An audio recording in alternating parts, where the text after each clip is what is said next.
Suzhou is a historical city about 2 hours east of Shanghai, a city that has managed to retain the traditional while certainly forging ahead with the modern, as you can quite clearly see here in these stunning pictures of a city of about 7 million people. It has got plenty of waterways, known as the Venice of China. And in the Suzhou Industrial Park, central Suzhou, we have the Suzhou Olympic Sports Center, a state-of-the-art modern venue, and that also has the indoor arena, which is the location for the BWF TotalEnergies Sudirman Cup 2023, effectively the World Mixed Team Championships. We have got plenty of action for you throughout these 8 days. Our first 5 days will consist of the group stages, 4 groups of 4, and then the top 2 qualify for the quarterfinals on day 7. That is Saturday, we'll have the semi-finals, culminating in the finals a week from now. These are your 16 teams here, and playing off against each other in a round-robin format. It is best of 5. All 5 matches in a tie have to be completed, regardless of the fact that a team may already have won it. That's to, of course, accrue the points and all the games and all that, because it may come down to a tiebreaker in the final reckoning.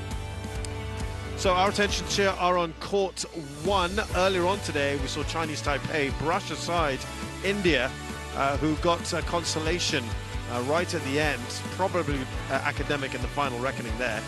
And up now we have Japan against England. So looking at Team Japan, of course, who have in recent years really come to the fore in this tournament. There's the lineup for you. One probably prominent omission there. We'll talk about him in just a short while. Pretty sure you know who I'm talking about. Kenta Momota, not selected for this one.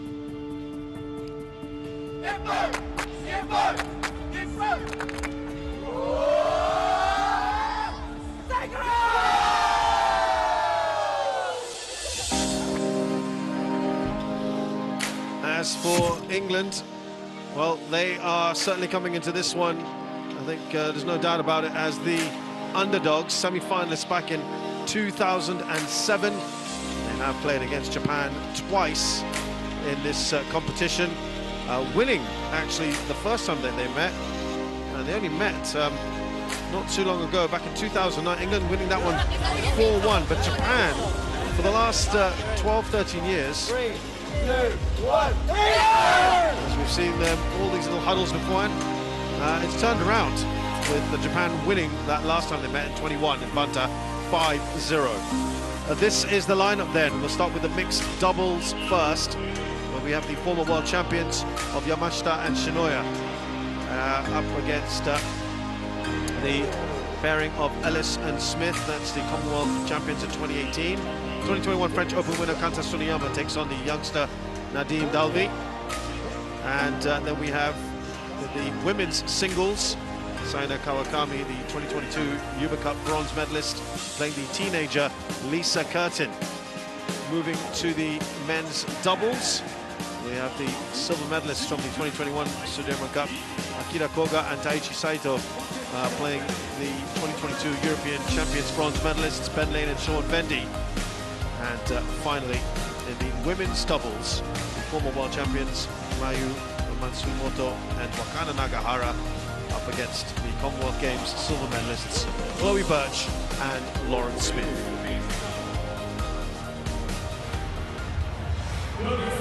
So our players making our way on. We've got the former Denmark coach here with me in the commentary position. Steve, very good to have you with us. Good to be here. Good to be here. Looking forward to hopefully an exciting tournament. Yeah, absolutely. It's been a great build-up. It's good to be back in China as well, we should add. Of course, 6th time that they've hosted it. Suzhou, the first time they've hosted the Sudirman Cup, and boy, have they been great hosts.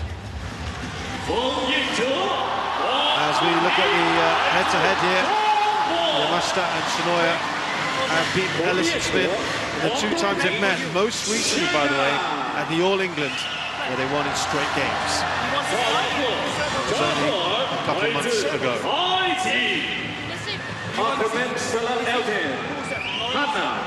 Well, this arena can fit about 13,000, and there's a lot of people in here because China are playing next to us on court 3 against Egypt.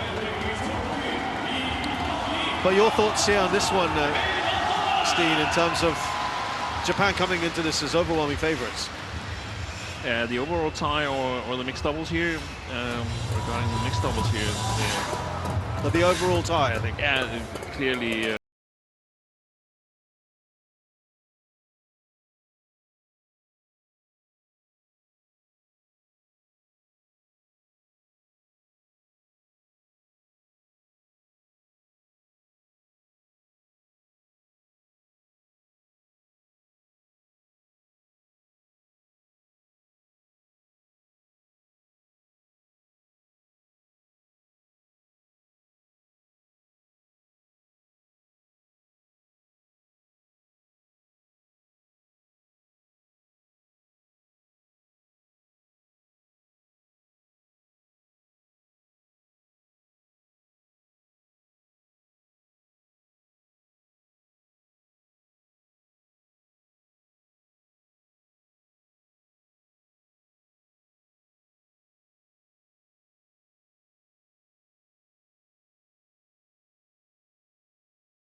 On the BWF World Tour, they've won the All Masters in 2019. It's a Super 100. Oh, sorry, that should say Chloe Birchaz on the mixed double circuit. They've won 5 titles. Most recently, the Thailand Masters, Super 300. They've also won the Scottish Open, Salilux Open, that's Kelvin Sweet, the Dutch Open, and the Canada Open. Service judge from Korea, Kang Sun Young. Kyohei Yamashita is a mixed world champion bronze medalist. Yamashita and Shinoya in 2021. They won the Malaysia International on the BWF International Challenge Series and the Osaka International. That was this year. That was in men's doubles with Naru Shinoya. They've won the Akita Masters in 2019. Right, we are about to get underway here. Umpire and trainer champion from Italy. 方球裁判员萨利亚万马哈杜来自毛里求斯。Service judge Stiawan Mahado. What for you, Steve, do Ellis and Smith need to try and focus on today? Ladies and gentlemen, on my right, Japan, represented by Kyohei Yamashita and Naru Shinoya. And on my left, England, represented by Marcus Ellis and Lauren Smith. England to serve. Lauren Smith to Kyohei Yamashita. Double play. Well, it's really, really important that they get on the attack, or at least gain control of the rallies. Ellis and Smith. Kyohei Yamashita is extremely quick on his feet, and as such is a little bit intimidating facing as an opponent. Shinoya from women's doubles as well, really solid and getting better and better on the front court every time I see her. But I think for Smith and Ellis, it's a lot about focusing on playing good in the service situation, and giving themselves as good chances as possible. It's also a little bit dependent on the playing conditions here in Suzhou. Marcus Ellis really strong physically, or used to be, because he's gone through hip surgery, and so far this year he's been pretty much on the comeback trail and hasn't been at his top level so far. They played in All England, these two pairs, and Yamashita Shinoya won in straight games. So I expect that Ellis has come further in his rehabilitation, so to speak.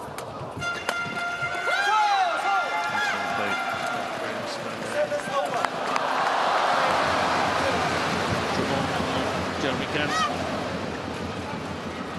coaches from the Japanese team, but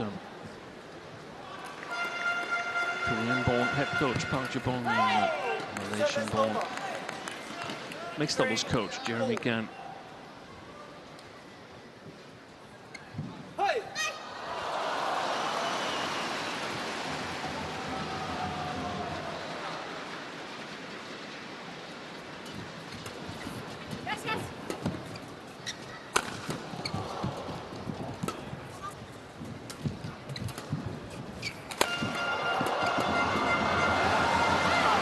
First time they've gone into the lead at Ellis and Smith. They were a little bit lucky there. Ellis, in the opening of that rally, played it a little bit too far to the mid-court area, but good defense. There's a little acknowledgement from Smith, I think. Agreement to that.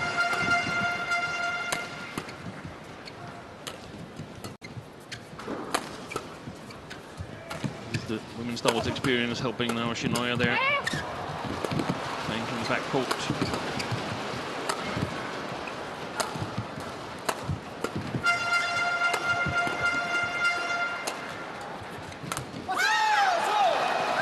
So Ellis snatching at it. Well, you mentioned about Ellis and Smith sort of on the comeback trail, especially in Ellis, and they've played only 4 tournaments together this year, and they've been out in the first round in all of them. Yeah. Including the All England, as you mentioned. Plenty of court to aim at there for Yamashita.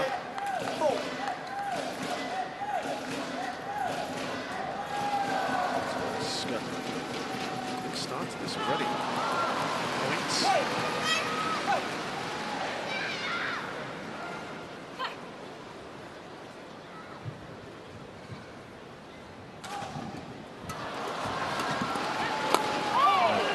Put away there by Ellis. At the right height for him.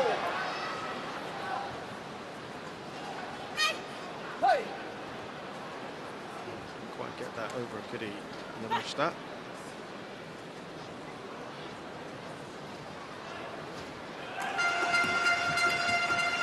The flick serve there.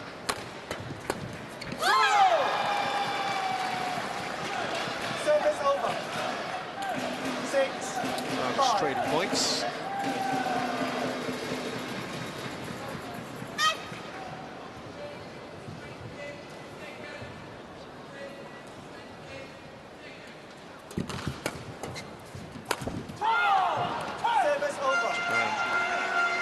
they've been 6-4. excellent in the Thomas and Uber Cups started to win those competitions. They've not yet won the Sudirman Cup.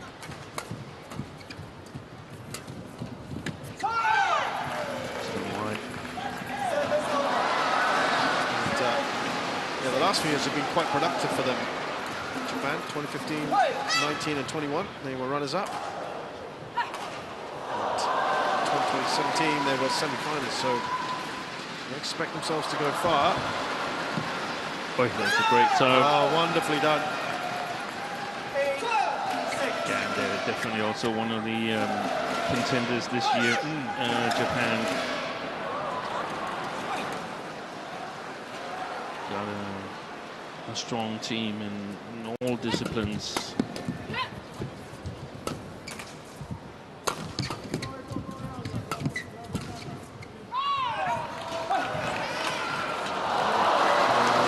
Certainly look to get themselves, I think, minimum in the semi-finals for the targets, if not more.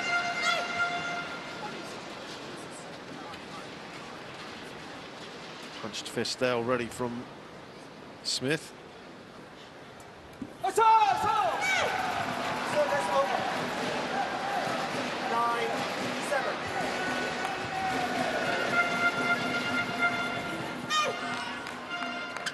2 points clear now, the Japanese pair. It's been pretty tight thus far.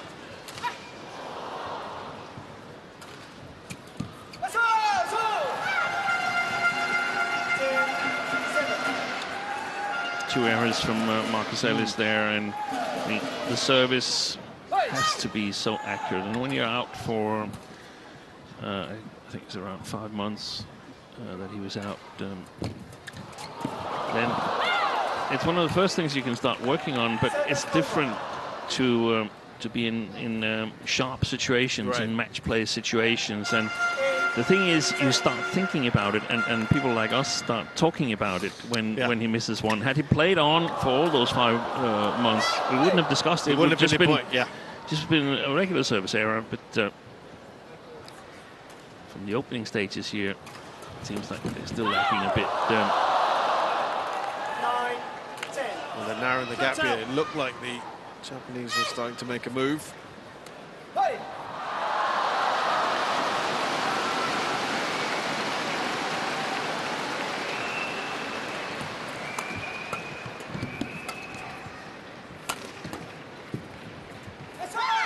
And they will go into the interval with a 2-point lead here. The Japanese 11-9 in game 1.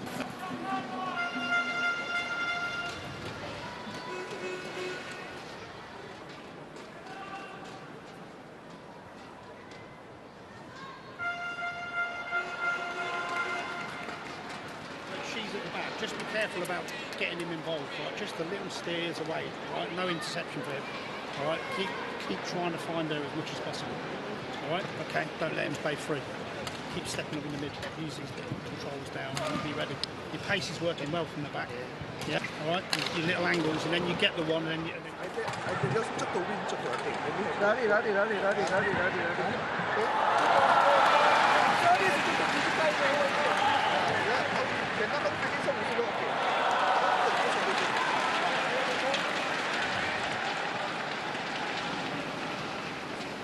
Park Jubong active in the coaching of the Japanese pair there. Park, perhaps the 11-9. greatest ever Play. all-round player in badminton. He's a very, very good singles player as well, but focused on the doubles disciplines.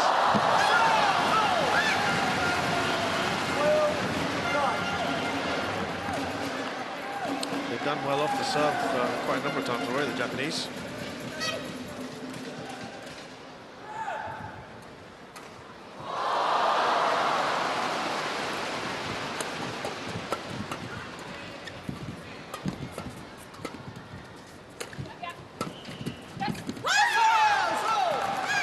Beautifully done there from Shinoya.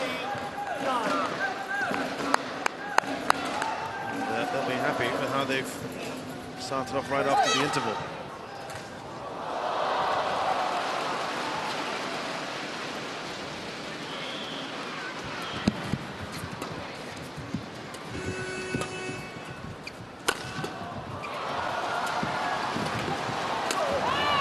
Really well placed, that penultimate shot. Service over. 10-13. Wonderfully done by Ellis. Play. When they're both going for that, is that a lack of communication? It's no, I don't think so. I think it's just really well placed. There it is again. Beautifully done there. Watch that. They couldn't hold on for too long.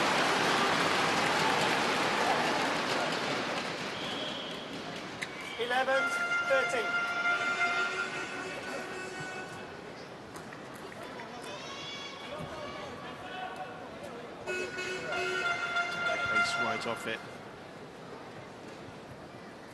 11, Couldn't quite 13. repeat the acrobatics of her partner, Shinoya.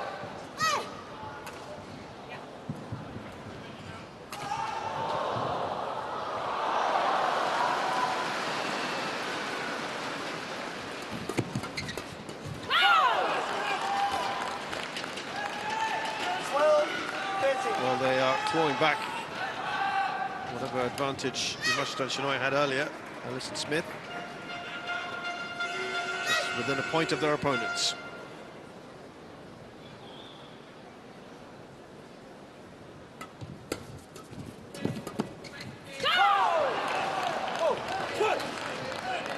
This is excellent work from the English.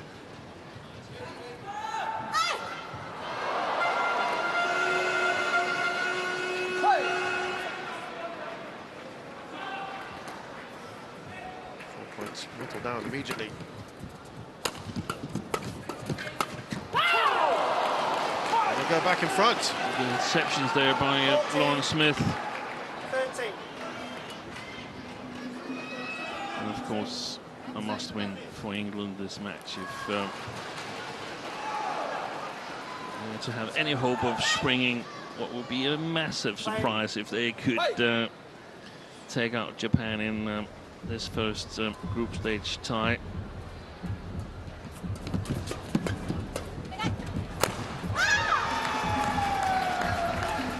Service over. Shinoya, a second-ranked Japanese mixed doubles, so they rested the big Watanabe, and he stands either. Japanese mixed doubles. The big Watanabe, and he stands either.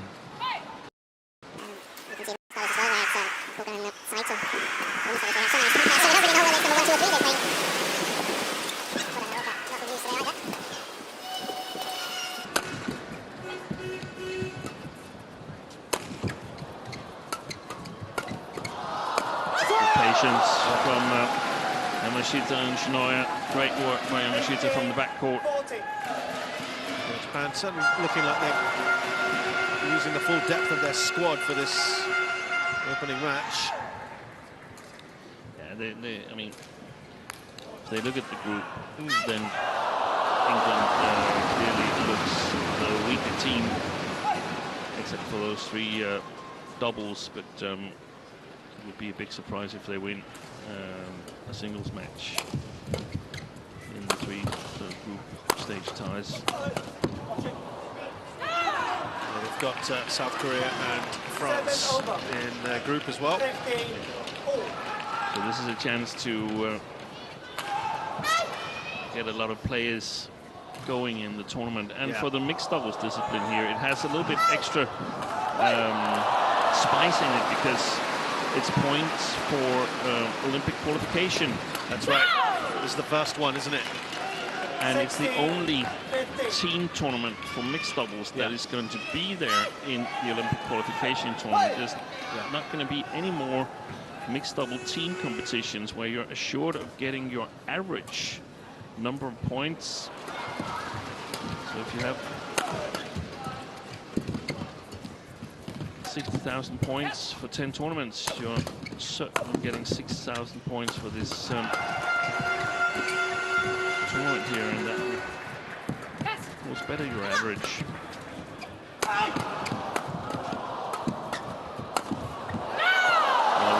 Very nice of that. There's rallies like this that he needs Marcus Ellis to sort of boost the self-confidence. When you're out with injury, you're always a little bit worried whether you can get back to your normal level, your previous level, and preferably above it again. That's the big one, isn't it? Whether you can.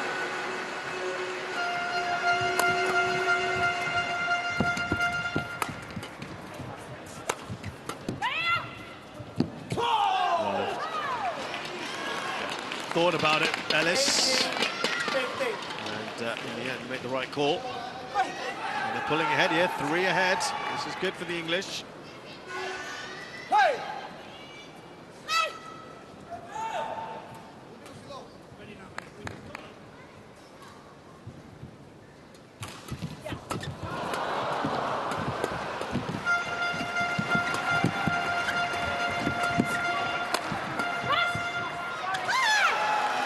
To aim at there, nicely done there by Yamashita.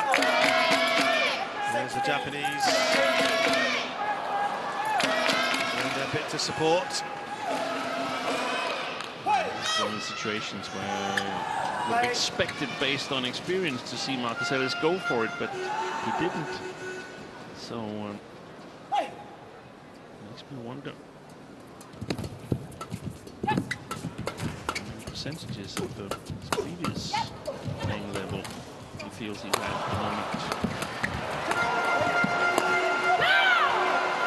So you're wondering how close he is to back to being his best? Yeah, I don't think he's back to being his best from the movement on the court and his body language and so on. I don't think he's back to being his best. The question is, how close is he?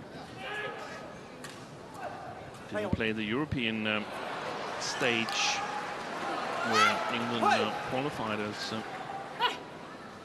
bronze medalists.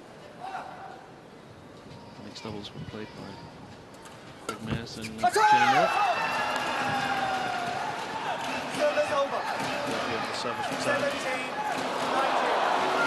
Tight finish, perhaps.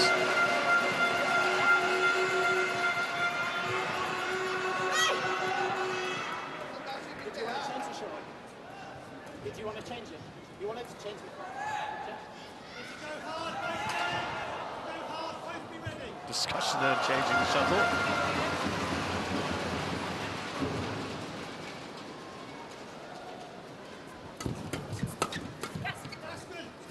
As well out. And now, game points here. England contingent will be happy with this. 3 of them for Ellis and Smith.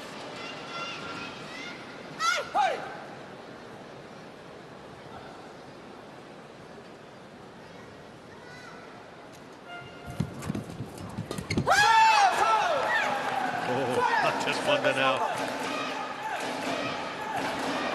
Still 2 to save for the Japanese pair.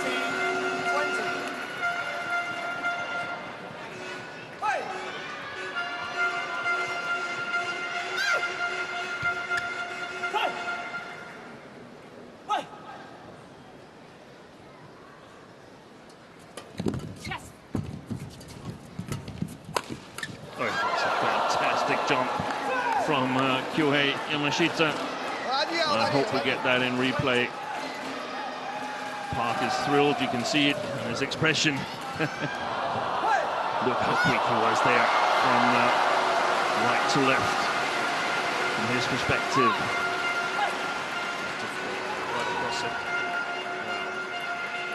Saved 2 in a row here.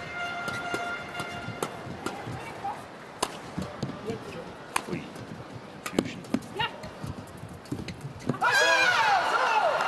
Oh, they have been superb here. 3 in a row.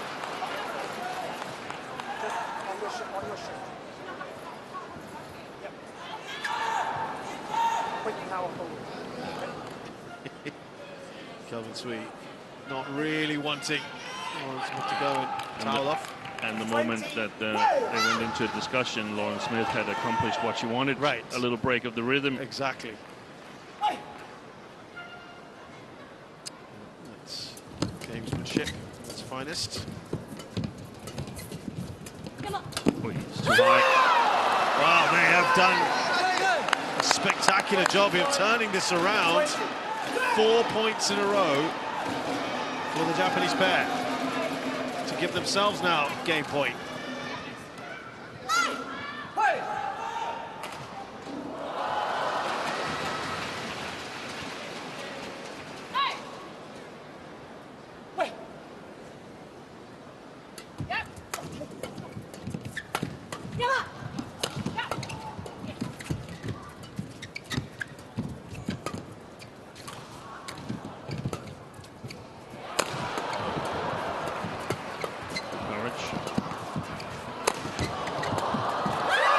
Taking it, the Japanese, having faced 3 game points, they've gone on to score 5 in a row and won this first game.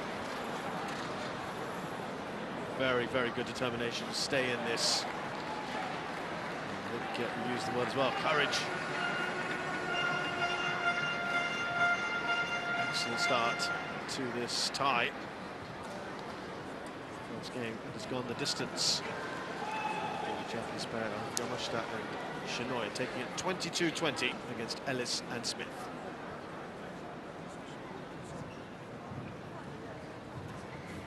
But it's okay. You see, if you can take first, okay. It's okay. Just Usudo sunlight out, okay? Readiness and defense. All right, okay. Use your flick. Working really well. Yeah. All right. And then just that little bit. It's important that we try to get the initiative as early as possible, get the shot going below it. Yeah, especially to her at the front. Let's challenge her a little bit around that front. All right, okay, not too much to hit, which means we've got to be really ready. Really tight though.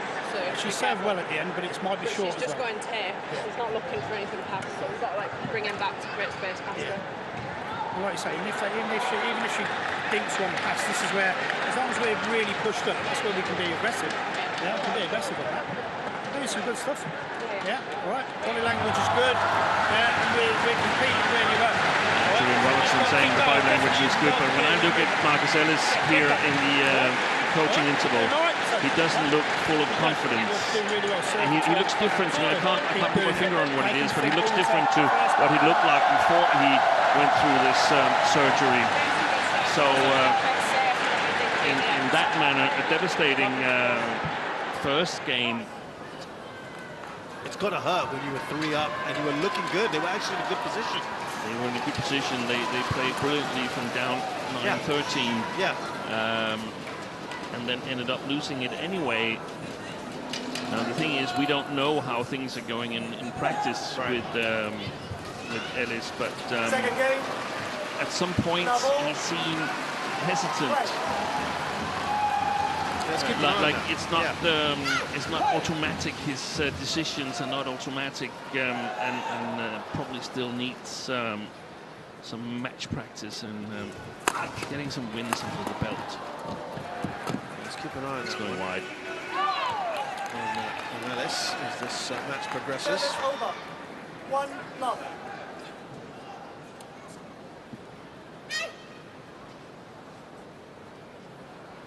Hey!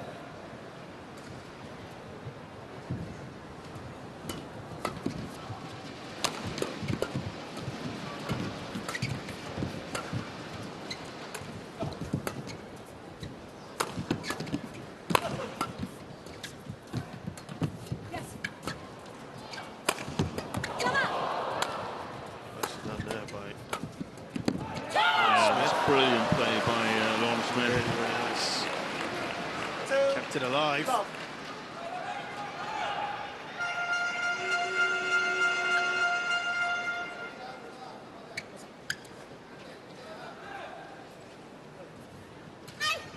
Hey!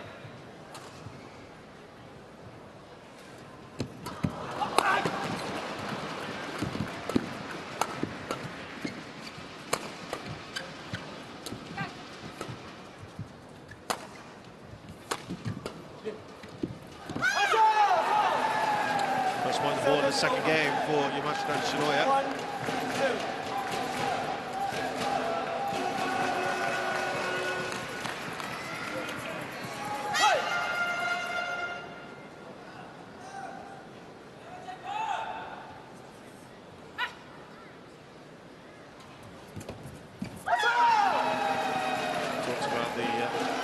Dismissals in all the tournaments they played so far this year.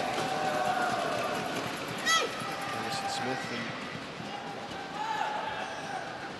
first round dismissal as well for the Japanese at the Malaysia Open.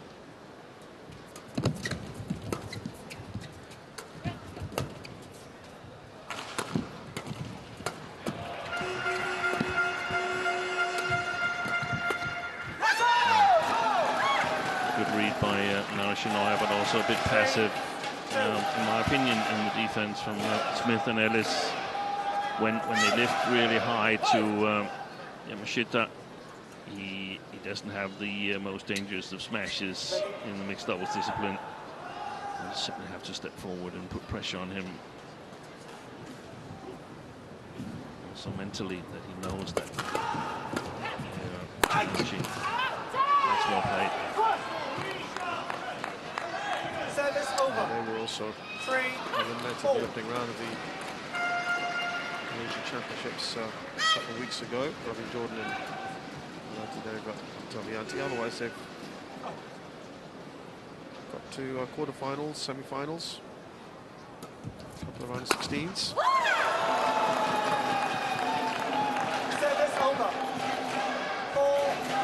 So in comparison, a better 2023 for them.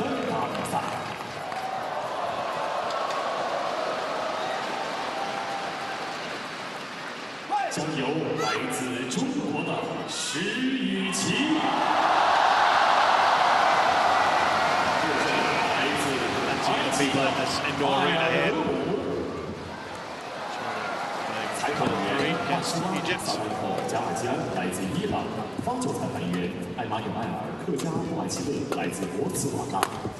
Ladies and gentlemen, who's followed by Mexico from China, Smith there. From Egypt, Ahmed Ikoman. Umpire, Masolet Suda Georgia from Iran. Service charge, Emmanuel Kejak Estel from Botswana.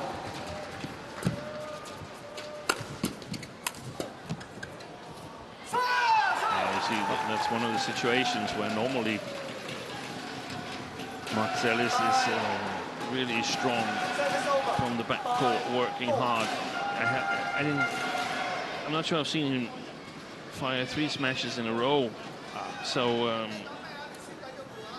I have a feeling that there's quite a bit to go, and that he's aware of it.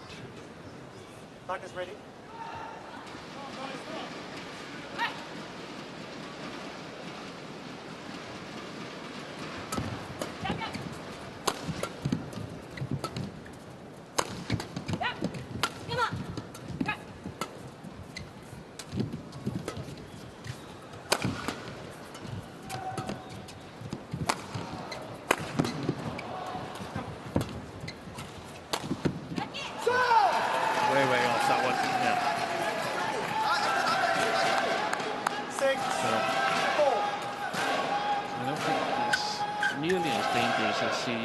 Was before his operation, but again, it could also be that I know that he's gone through surgery and thus look a little bit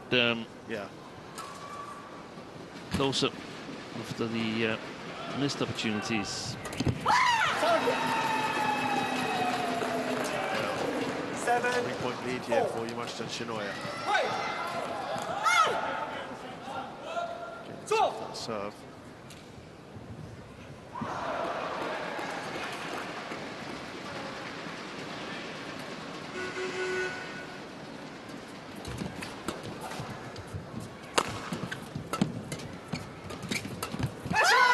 Brilliant play by Shinoya. Really nice that forward. 8-4. That one.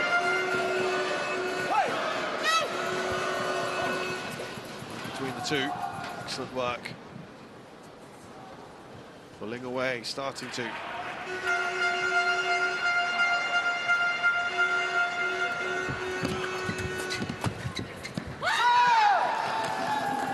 And the direction change. Look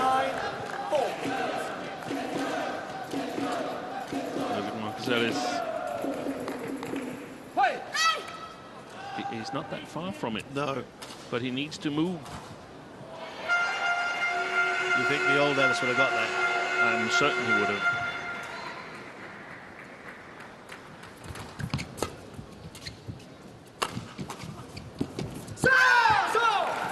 Well, there's a procession of points at the moment from Japanese, and it appears that the confidence is draining out of this pair.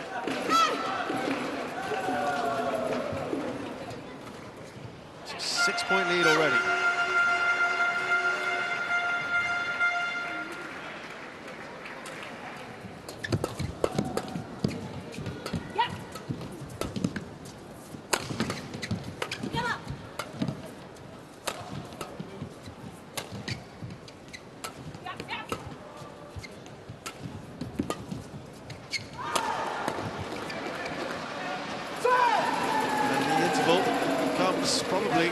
Smith desperately need to change something. The Japanese pair are 7 up here, 11-4 in game 2, having already taken that first game.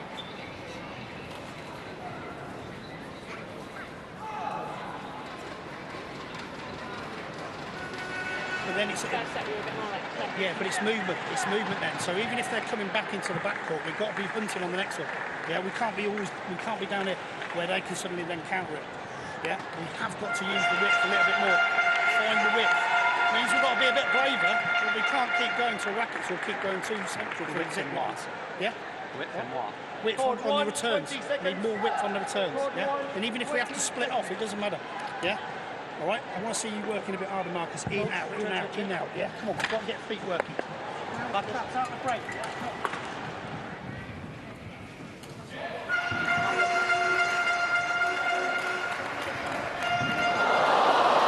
To confirm what you've been saying pretty much throughout this match, we just heard the coach there saying, "I want to see you working harder, Marcus, with your feet."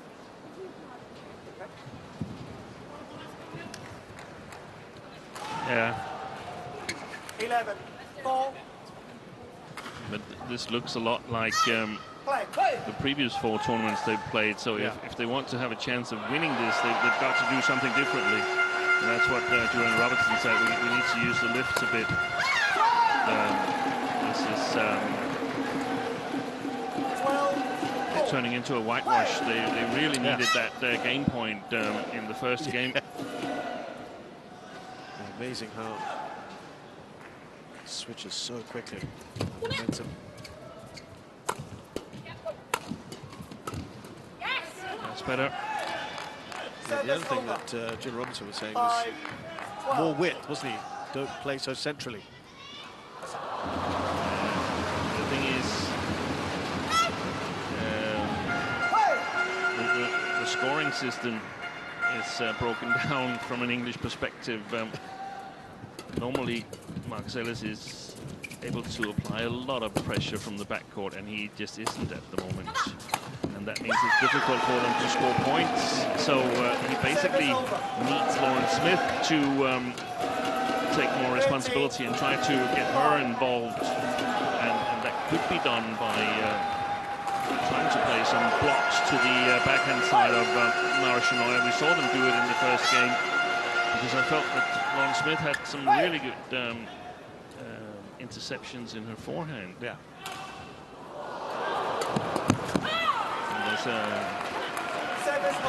Quite funny story regarding the General Secretary of Badminton World Federation, Thomas Lund. When he was playing in his early playing days, he had a very strong-minded partner, and she wasn't really having a good day. They were playing in Asia, and it was the last tournament, and she was having a bad day, and suddenly she turned around to Thomas and said, "Thomas, you've got to play a lot better, because otherwise we're going to lose and go home on the plane, because I don't play well today."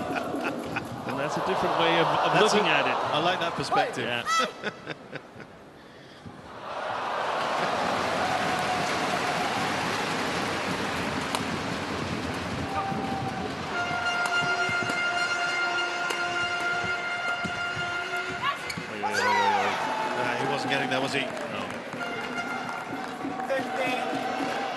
wouldn't be surprised if yeah, there's different ways to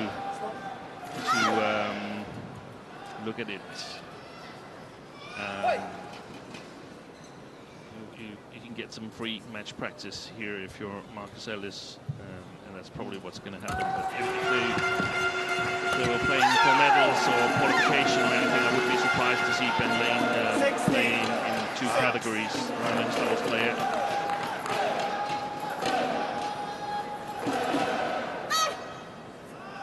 It's a whopping 10-point lead now.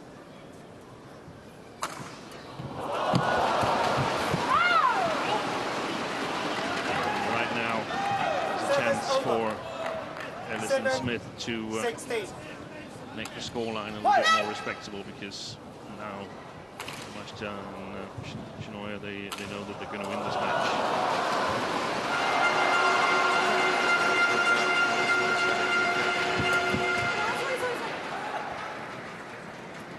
Service over. 17-7.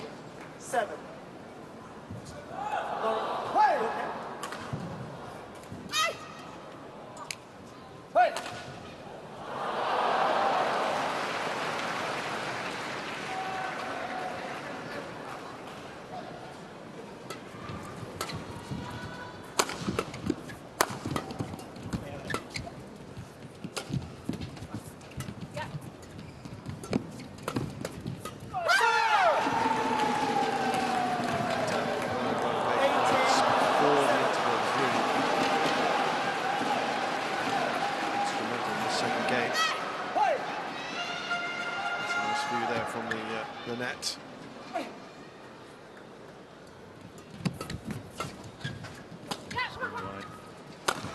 Didn't it?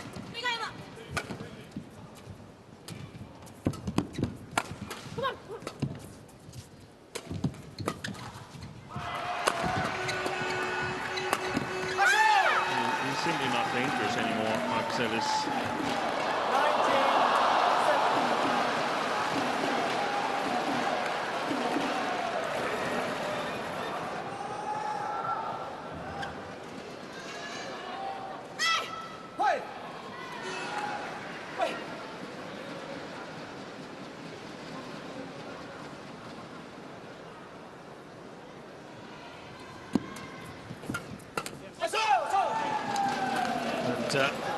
We've already drawn up to game point here. 13 of them. Yamashita and Shinoya.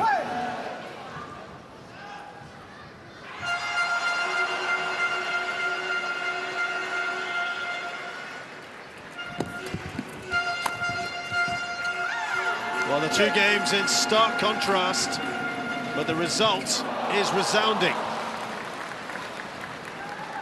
The Japanese pair, after being right on it, and then they're enjoying themselves in that moment. They were up against it, up against the ropes, saved 3 game points, turned it around by getting 5 in a row, and then never looked back. That's the winning point.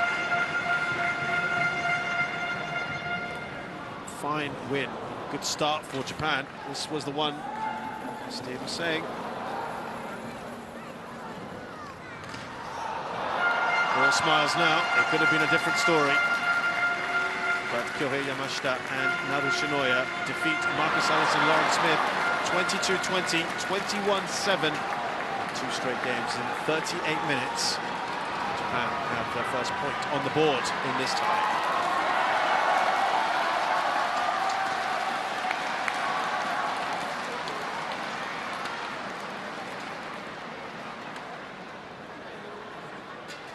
That is the first of the matches over. Next up, it's the men's singles. Kanta Tsuneyama takes on Nadim Dalvi. That's up next.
spectacular views here of Suzhou. This is the city that really combines some wonderful modern architecture and melds that so well with the traditional as well. An ancient city as Suzhou. But we're looking here to the future of English badminton, because Nadim Dalvi has it all to do against Kanta Tsuneyama in the second match here of the TotalEnergies BWF Sudirman Cup 2023. Japan lead after a fine win for Kyohei Yamashita and Naru Shinoya over Marcus Ellis and Lauren Smith. Big ask here in the men's singles. As Steve mentioned earlier, it's the doubles really that England would be hoping to try and get something out of this tie. But this one, Steen, it's going to be a big ask, isn't it, for Nadim Dalvi? It's going to be even bigger than that. Even bigger than that. For a while, England has been struggling in the singles categories, and they've taken the consequence and selected youngsters for this team here, and they're both under 19 players. They were under 19 players last year, both Nadim Dalvi in the men's singles and Lisa Curtin, whom we're going to see in the women's singles later. So it is perhaps the future for England.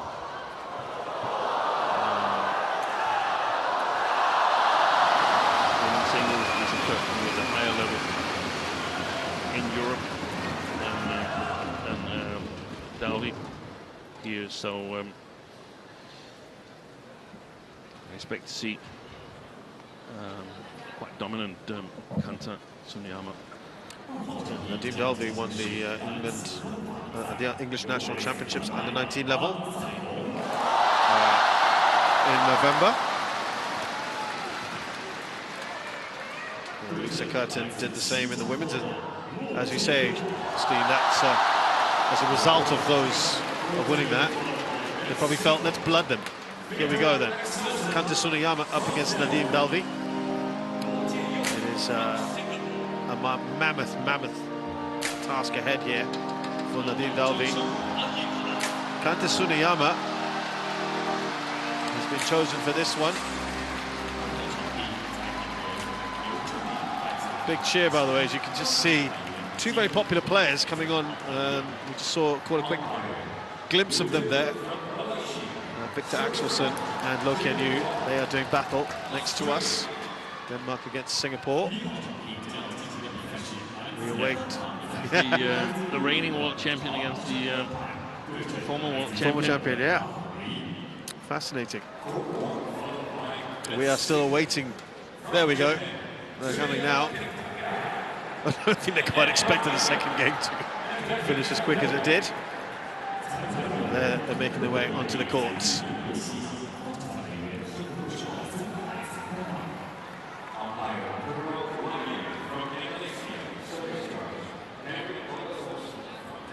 So the men's singles, Kanta Tsuneyama has been selected today.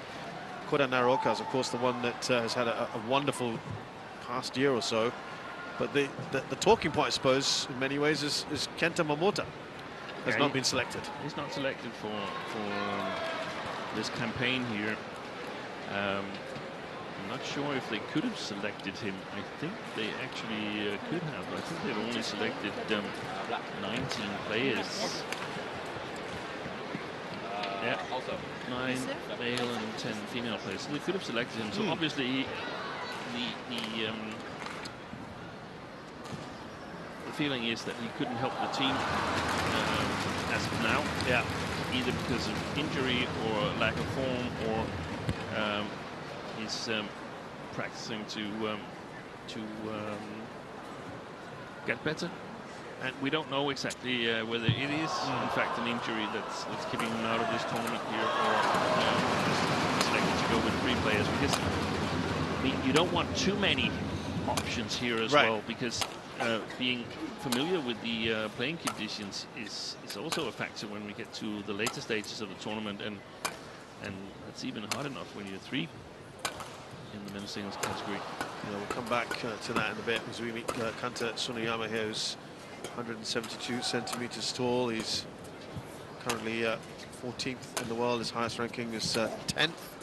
That was achieved in November of 2019. Multiple medal winner in the Thomas Cup, silvers and bronzes.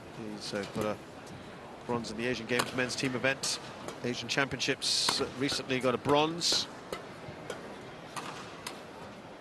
from the South England near London Luton. Nadim Dalvi, 18 years of age, 170 centimeters tall. He's 414th in the world. And 100% nervous.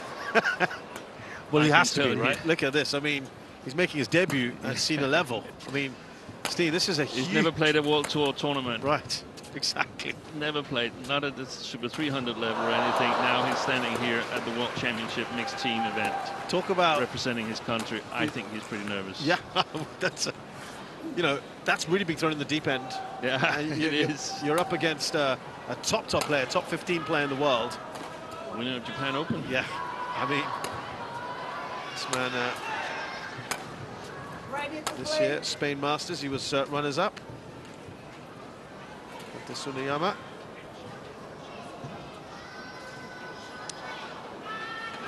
There's nothing to lose, apart from the match, of course, but Nadim Dalvi, he's just got to go out there and do his thing, isn't he? The thing is that last night, if you were in Nadim Dalvi's shoes, you would start dreaming. You would start thinking, what if? What if? Of course. And how hard can it be? How good can they be? Tamarul Alia from Indonesia is our umpire. Henrik Boas Olsen, Ladies and gentlemen, the service judge from on my Denmark. right, Japan, represented by Kanta Tsuneyama. Represented by Nadim Dalvi. England to serve. Love all. Play. So let's see what he's got. Nadim Dalvi here.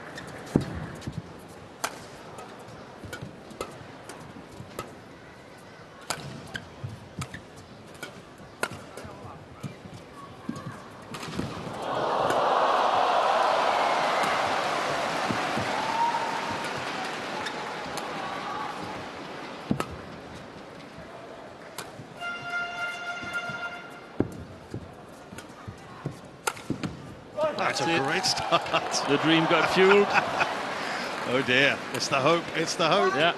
Love. It's a good start. What do you make of the opening exchanges then? Nothing much. But it's not the worst player you could face, Kanta Tsuneyama. You can play rallies.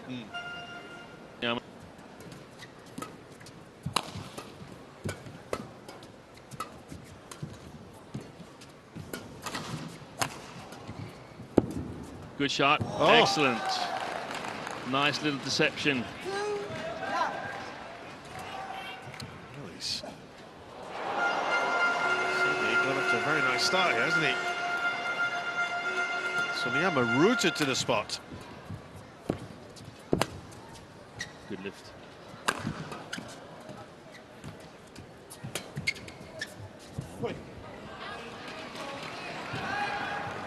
Three in a row for Dalvi. 3 love.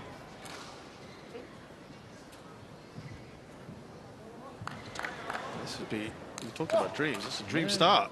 That's what you hope for. And it's not like it's been gifted to him. He's really played 3 good rallies.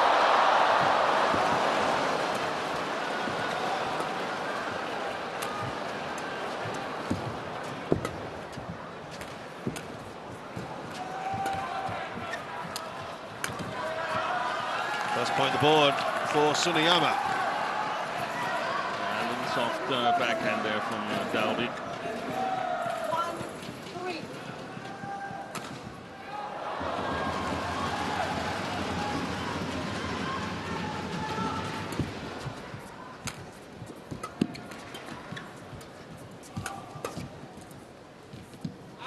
Oi.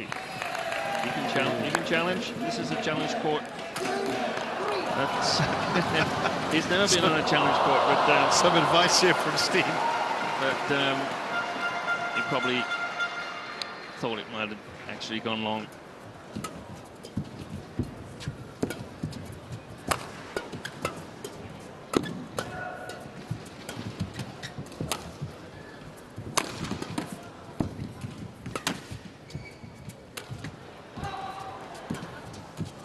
Good shot. Excellent play. Oh, brilliant. Really good pace change, yeah? Good pace change. Good defence, mate. Service over. I caught the phrase pace change in there. Yeah, nice pace change. That was Julia Quinn, formerly Julia Mann, English women's singles national champion several times. English international.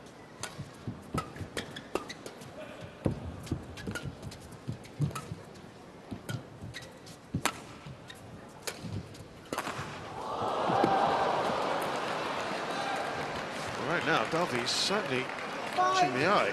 2. That's for sure.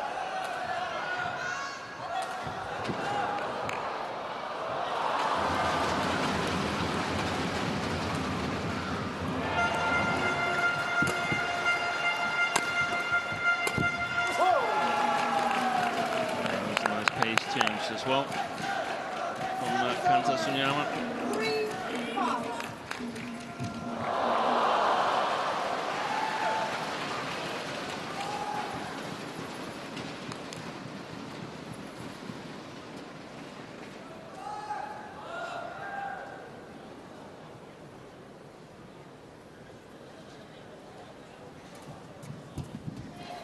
Exception.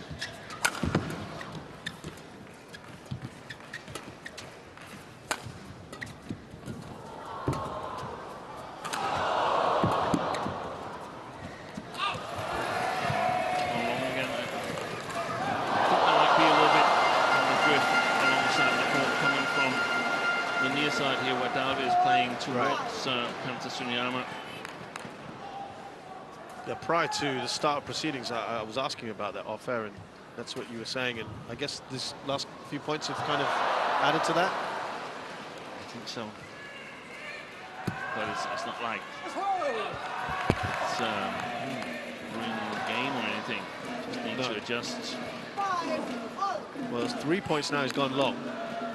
He's lost. Dalby.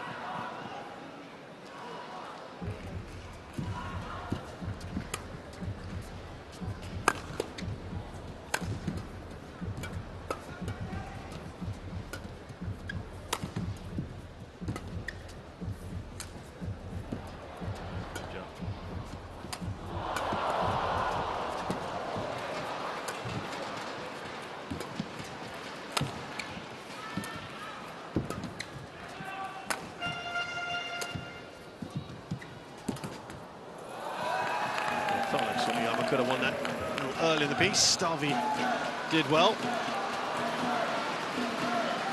Looking alive. 6, 5. Sunyama goes in front finally.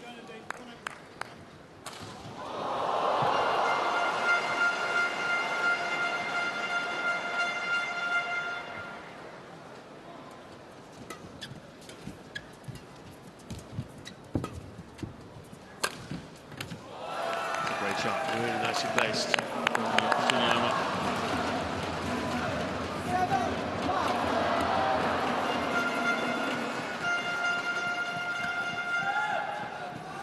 Excellent. He was at the back of the court, Sunyama. Good placement.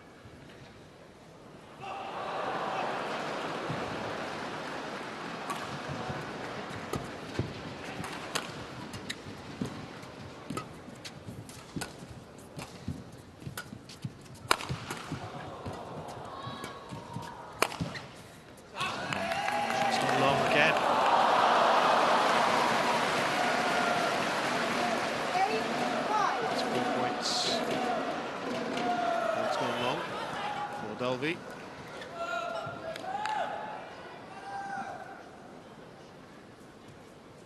Play.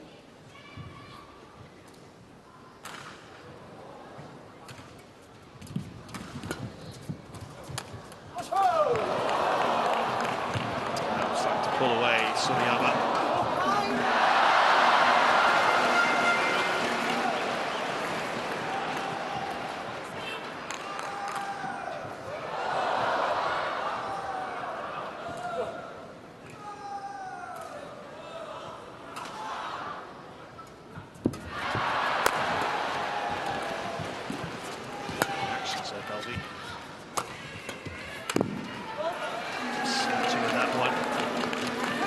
Increasing little by little, now on to 5.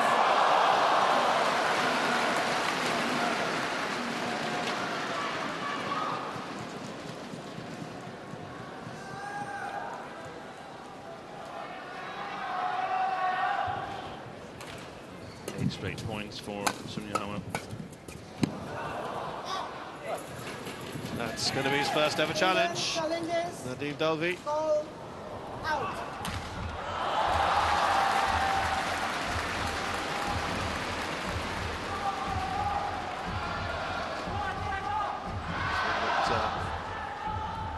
Tight, let's see. It was very, very tight. It's just out though. So brilliant, brilliant. Let's go, David. All the points. Suniyama.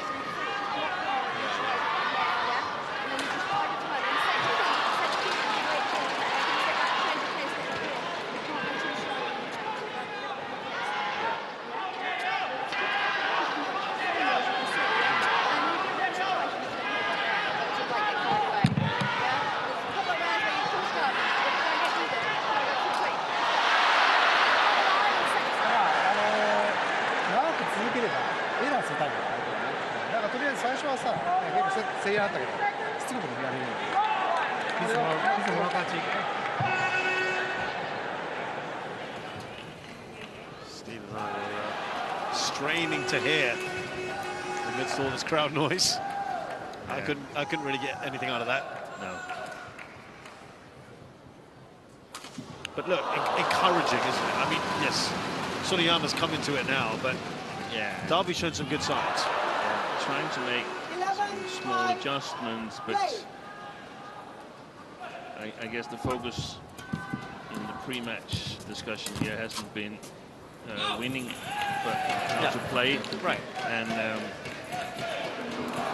has to stay true to that, Nadim Dalvi, with small changes in his net game when he plays into the net, a little bit extra receptions on, trying to increase the pace from time to time, but not change too much and not go for winners you normally wouldn't go for to make the scoreline look better. This is development tournament for the English singles. Right here, it's 12 points in a row now. 14-5. For Suniyama, he was 2-5. So he's been very, very good from him since then. Yeah, and it's reasonably normal that you use some rallies to sort of read your opponent. Look at that little deception there from Suniyama. Good lead as well.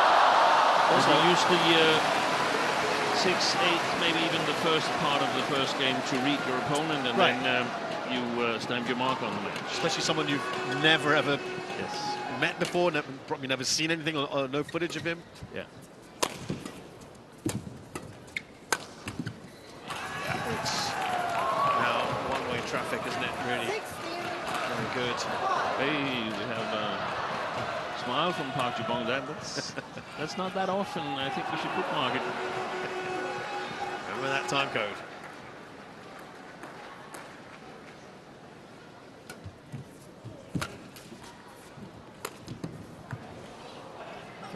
That's what happens when you smile as a coach. You jinxed it all. The middle of the net next time. That stops that incredible run of points. For 14 in a row.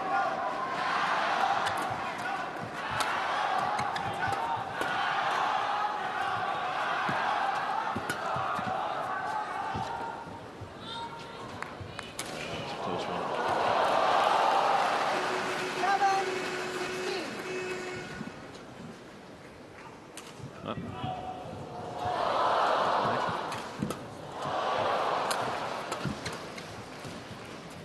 Block. Oh, done well here. 3 on the trot for Dalby. A little flourish from him.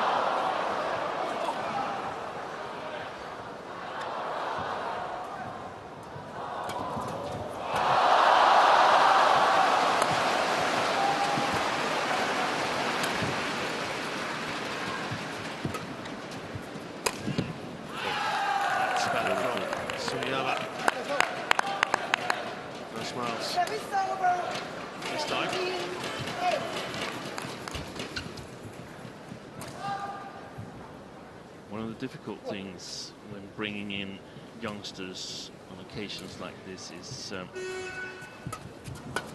post-match, post-tournament discussions that you have, because when you get selected, you're all fired up and go, and it's going to be exciting. You're going to be part of the Sudirman, part of the England team and so on. And then you come here and figure out, wow, the reality. There's a long way to go. Yeah. Do I think I can do that? And that needs to be addressed in the post-tournament debrief, so to speak. Is that partly because before you start this event, as you say, you're clinging on to that belief, I could do something. You have a dream. You have a dream. Yeah. How good can they be? Right. And then if it does get crushed, as it appears that it might be here. Some get so disheartened that they say, okay, right, I'm out. Right. We had a Danish women's doubles player who got injured last year, but now has called it quits on her career because I never really believed that. And that's the danger of being exposed at an early age, that the gap can simply seem too hard, too big. Certainly danger of what is coming in.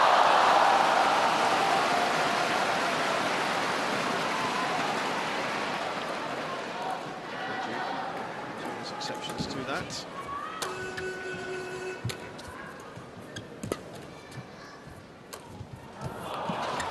Time that's happened for Kanta Suniyama. So Young, just the first one that pops into my mind. Those generally tend to be the exception in the rule.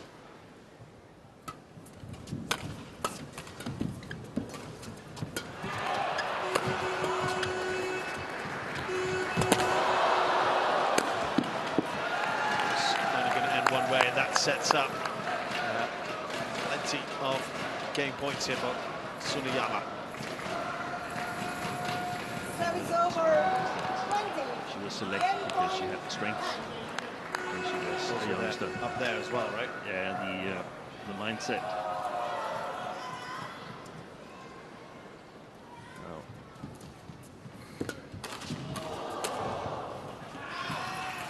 So that brings to an end the first game. Kanta Suniyama wins it, but Nadim Darmi had a dream start to it. We love, and then 5-2 before a whopping 14 points in a row for Kanta Suniyama. Snatched the game completely from his opponent. Cruised it after that. First game then. Kanta Suniyama, 21-10.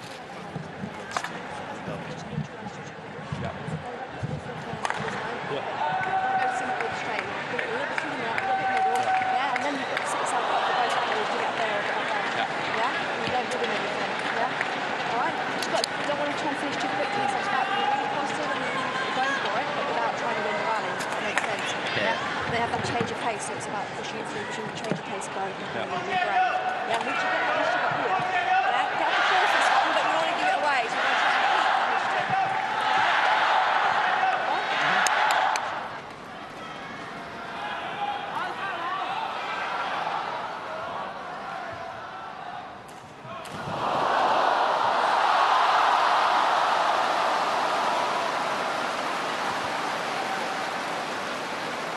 Encouraging words there for Nadim Dalvi. Almost as if he said, don't play your winners too quickly, don't snatch at it, Steen. Have a bit more patience. Yeah. And that's to avoid this, that you make all the opponents, you score all the opponents' points. On the other hand, you have to put a certain amount of quality slash pressure in your shots in order not to make it too easy for your opponents. Right. I'm not sure. I think this is the debut at an event like this for Julia Quinn as well. Right,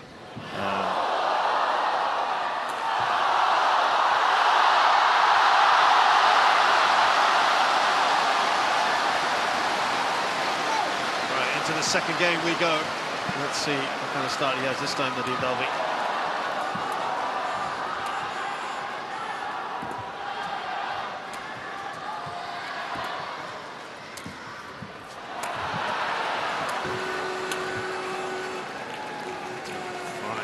Shot there, Tsuneyama. And the thing is that whilst not attacking too early, Dalvi will also have to show that he's a threat, because otherwise Tsuneyama possibly have that feeling already, that he gets that feeling that nothing bad is really happening. And I can play myself into this arena here, use this match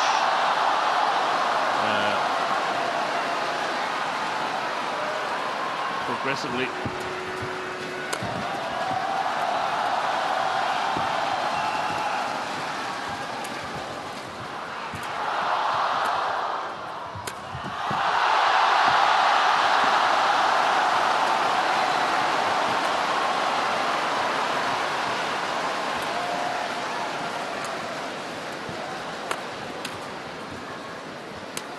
Spin. Oh, right on the net.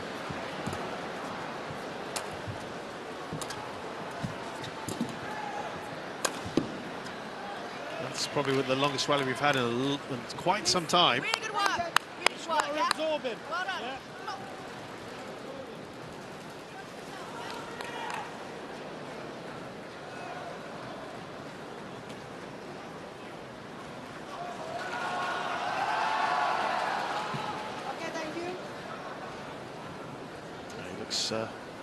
Pretty jovial at the moment, Kanta Tsuneyama. Yeah, it does. Service over. 1-2. Enjoying himself out there. Bigger challenges to come in this tournament as it progresses. Play.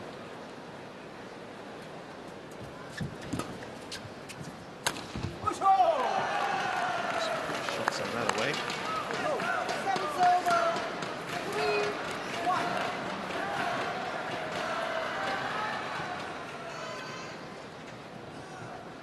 See, Dalvi really didn't have any read as to where it would come, that smash from Tsuneyama, and that's valuable experience. That this is the way these English boys, when they practice with each other, this is the quality they need to have in the practice exercises. So it's all about gaining experience for the youngster. Second, the other men's single who's actually higher ranked than Dalvi is Cholan Kayan. Sure we're going to see him in one of the other team ties. Yeah, just rotating this one around that. It's a pity from an English perspective. He's in a good position.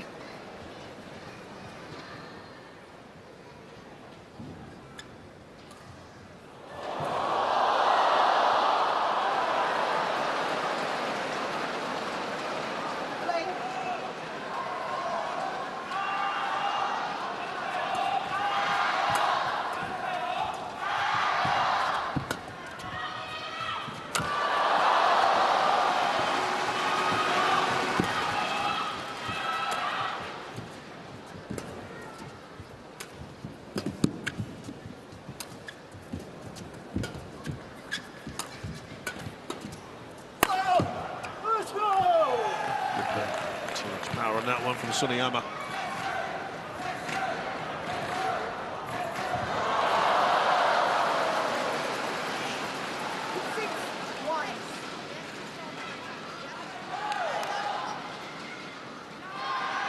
This is the kind of start probably would have expected in that opening game from Suniyama. 5 clear.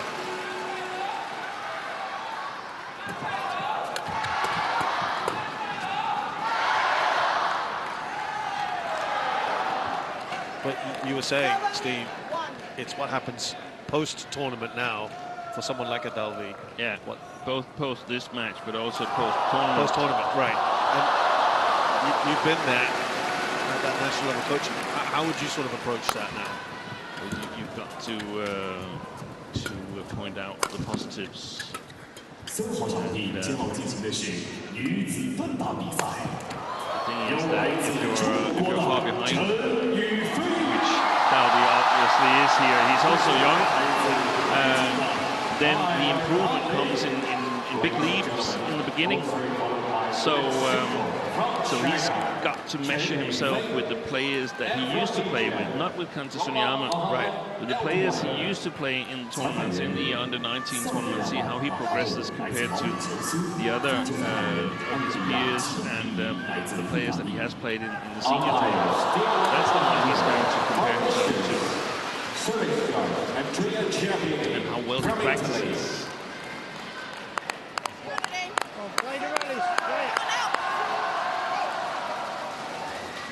So a lot of positive reinforcement. Positive reinforcement when you keep doing the right things, then results will follow. The thing is, of course, difficult for him, right? He's in this Sudirman now.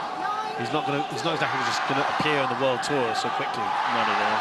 Exactly. So he's going to work his way up through internationals and series. He's going to struggle to come into tournaments at all this year because his ranking is 414, and there's an Olympic qualification going on. So all tournaments are really, really strong.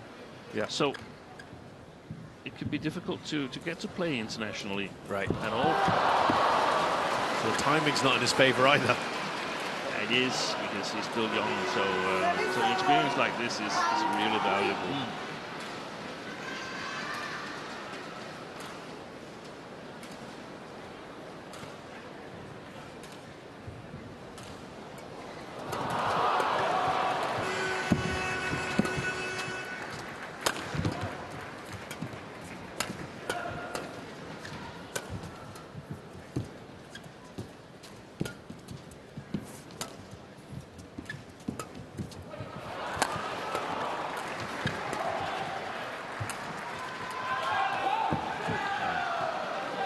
So another interval we go into, and this time Suniyama started and ended it well this first period.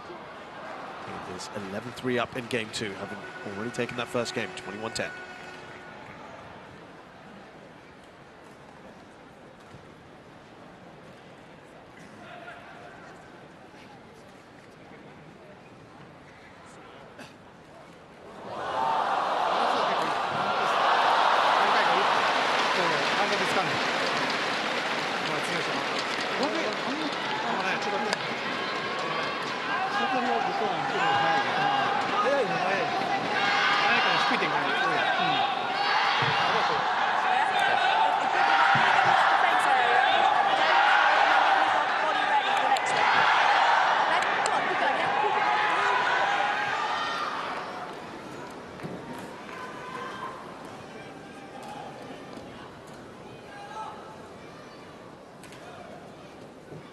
Shaking his legs a little bit, Dalby.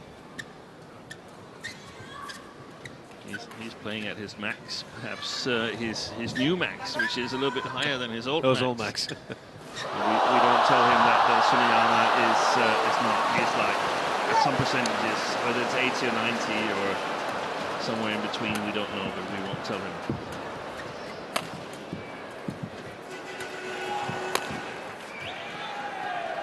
Try to increase the pace. Yeah. 12-3.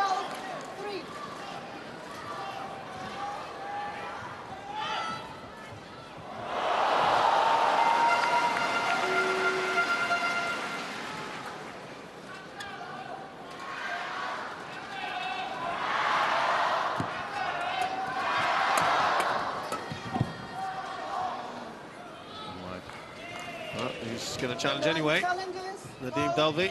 Out. Look pretty clearly out this one.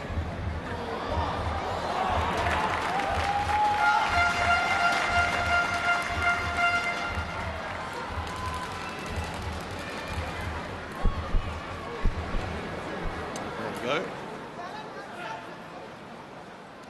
1 challenge remaining. 13, 3, play.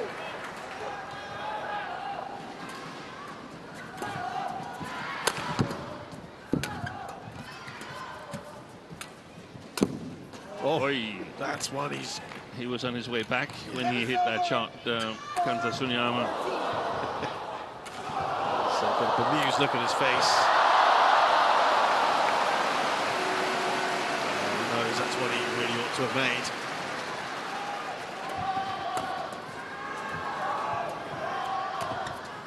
That's really a missed opportunity for him, because that's something that he could use this match for. He's not the strongest at finishing the attacks on the front court.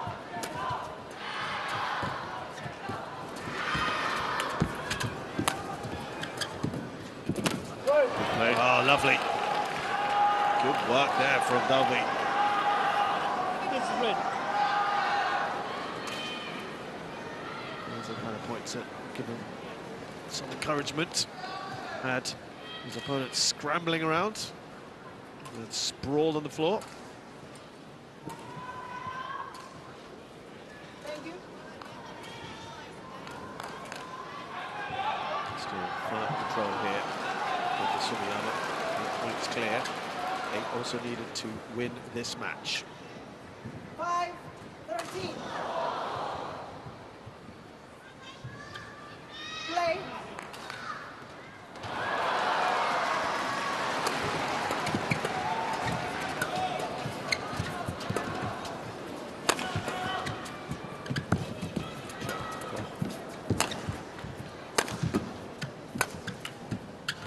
Early in that rally, it was a lovely shot, wasn't it, from Dalby? Yeah. Good deception. 14, 5. They did well, though. Those are the kind of moments, Dean, that as a coach you probably want to point out to, right? Yeah, exactly. And also, it looked like the pace got up here. He followed the pace.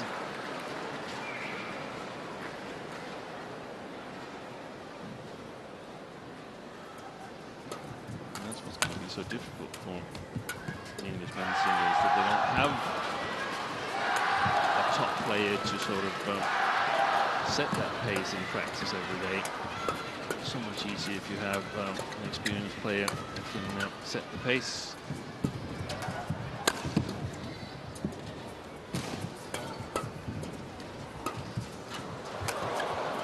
Good play.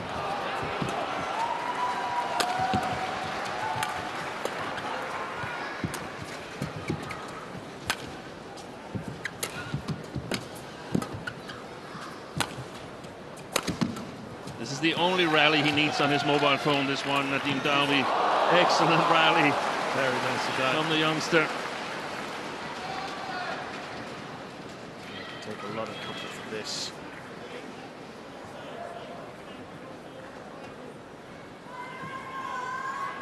What did you like most about that point then, from Nadim Dalby's point of view?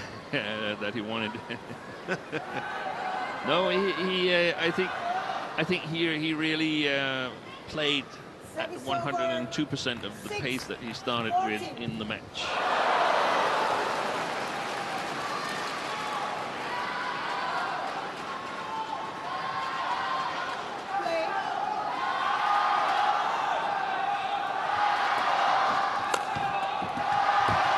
Good points in a row for Nadim Dalby.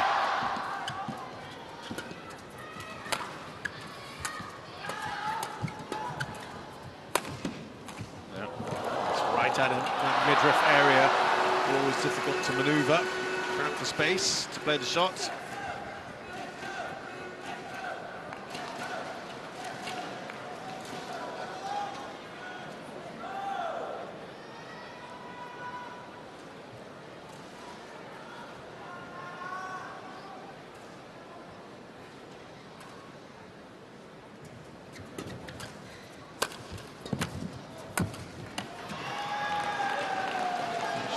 quickly.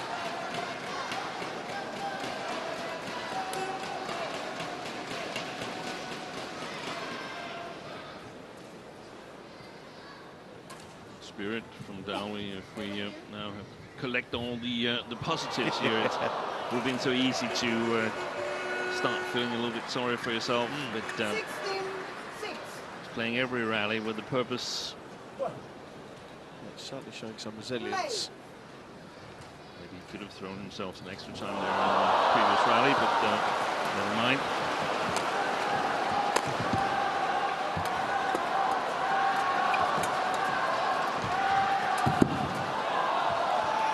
Just got a little fox there in a little late.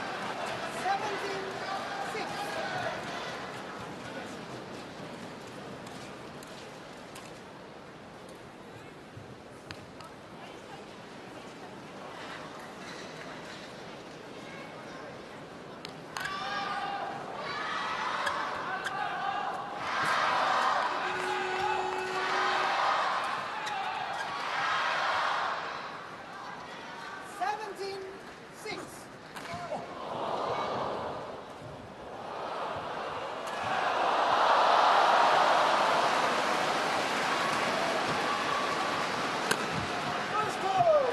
From that serve, wasn't it? Set it up.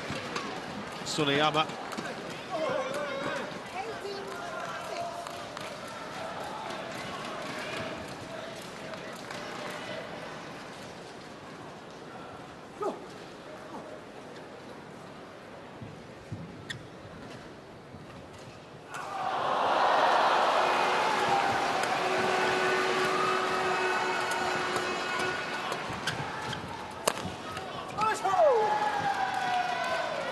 Just a couple points away from wrapping this one up. Kenta Suniyama.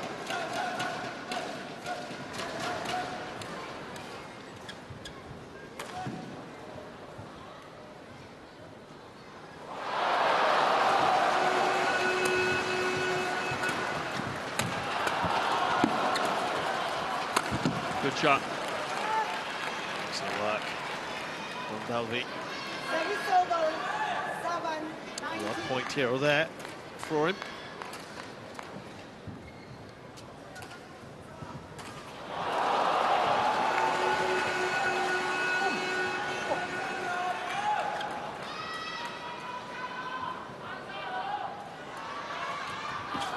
Oi, what a great deception from Suniyama.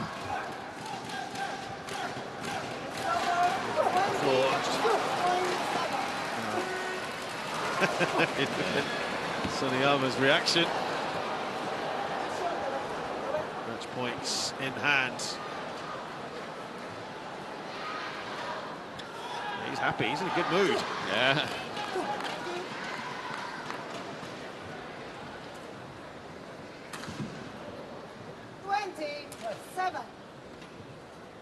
Play.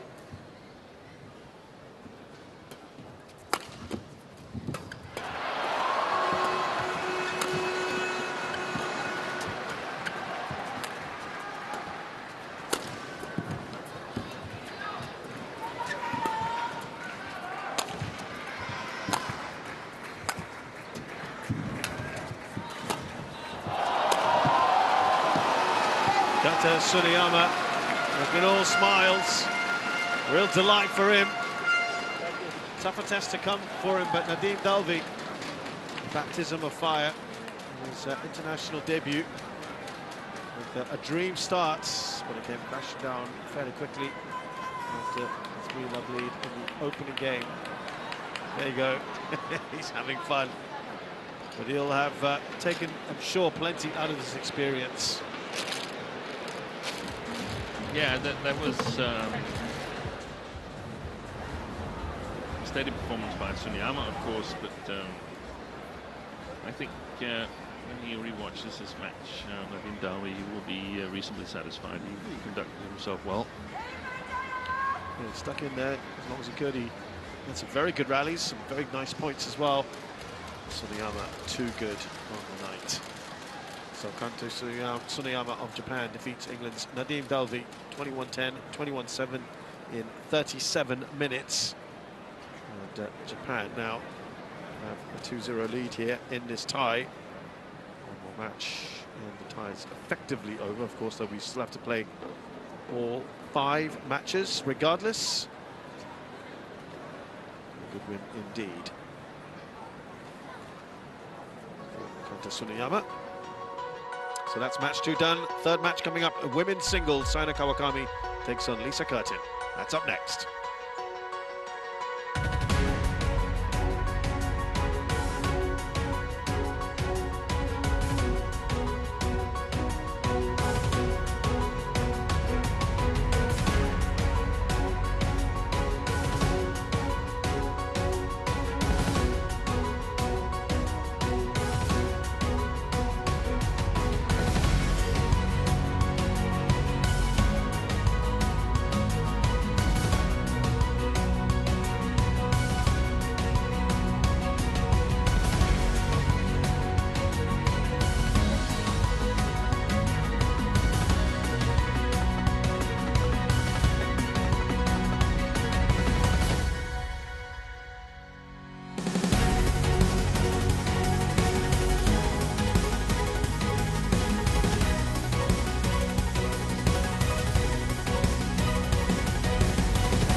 There's the business district of Suzhou, which is certainly one of the most desirable cities in China.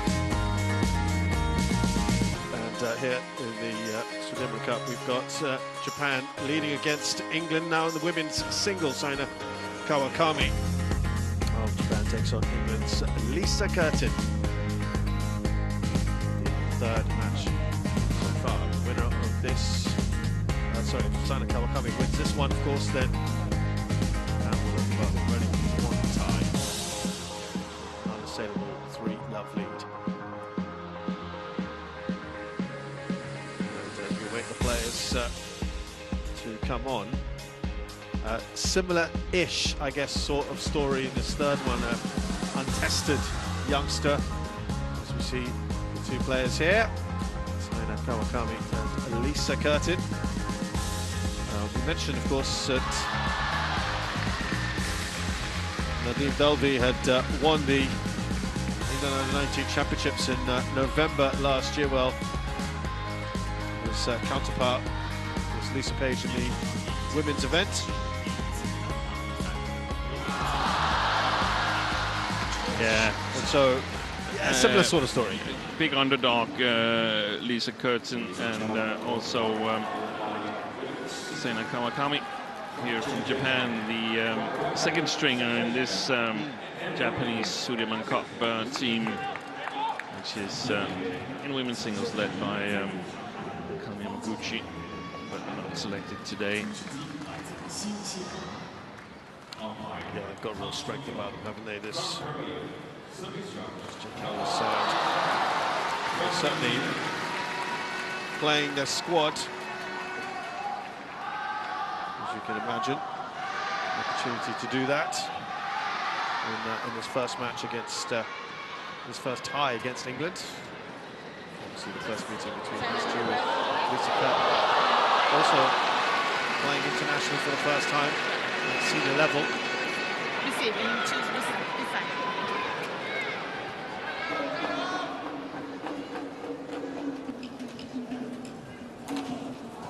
Also, interesting here to think, Steve, it's not a home match for your opponent, Japan, but it's a full house. There's lots of noise. Perhaps something that Curtin also probably hasn't experienced before.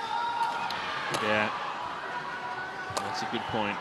I would also think that this probably is the biggest hall.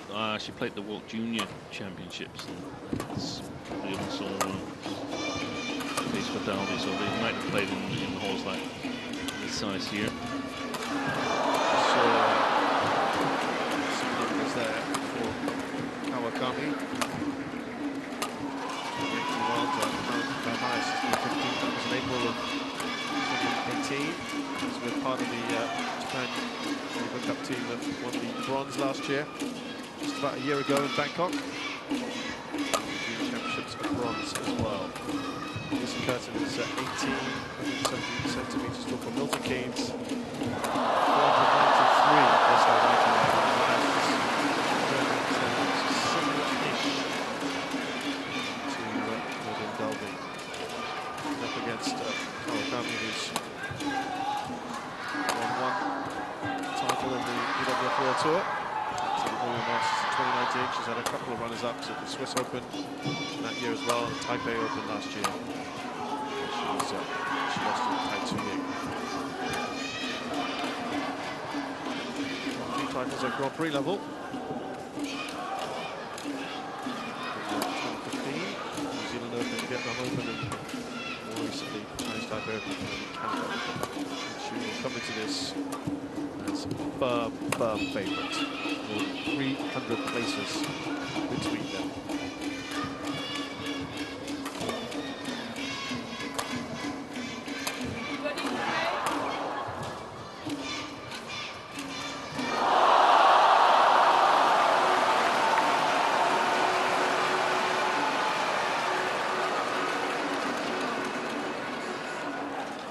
So she will have seen how Tsuneyama and Dalby had played, I'm sure, a little bit of that at least. Kang Soo Young, the umpire. Lisa Curtin.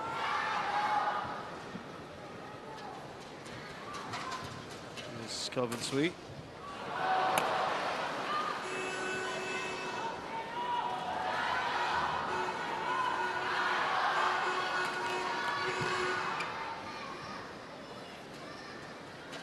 But we've seen a positive start for her teammate. Let's see if she can do something similar here. Ladies and gentlemen, on my right, Japan, represented by Saina Kawakami. And on my left, England, represented by Lisa Curtin. England to serve, long ball, play.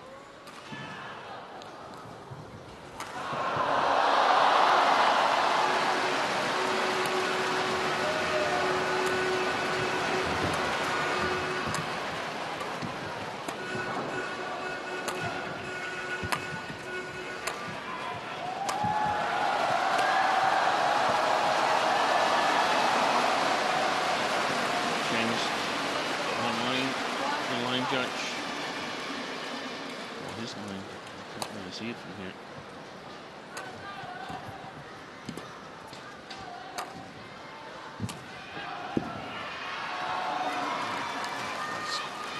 Good start there, Kawakami.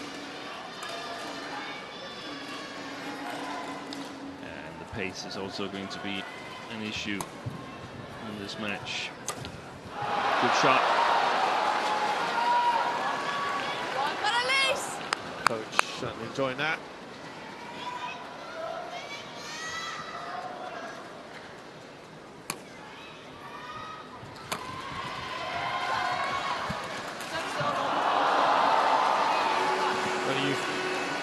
Japan this year, Steve, in terms of the reckoning in this tournament as a whole?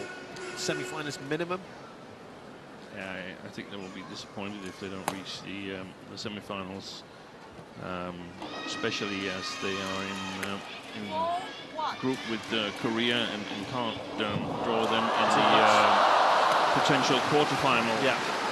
So I think after China, who's the big favorite on home soil, I think Japan and Korea are the two challenges that are closest to them. There's actually quite a few teams that could find 3 potential matches against China, but could find is not enough. You have to actually do it when you're standing there, and that's very, very difficult.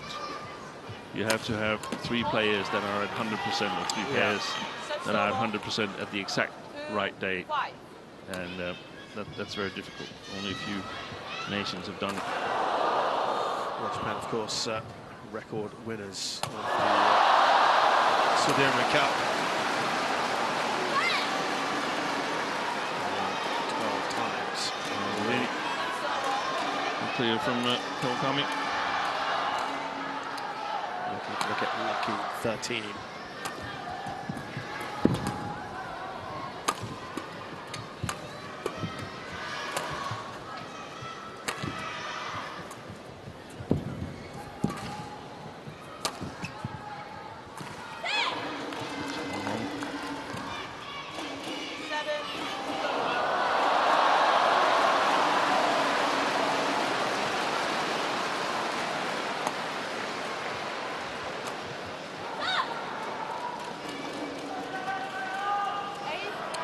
Already a 6-point lead here for Kawakami.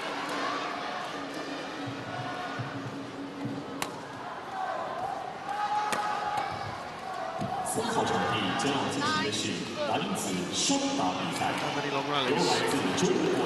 No.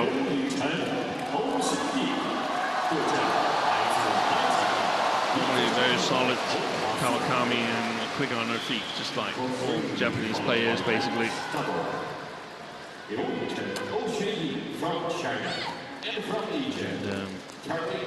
couple mistakes from the racket of Lisa Kurtzen. Yeah.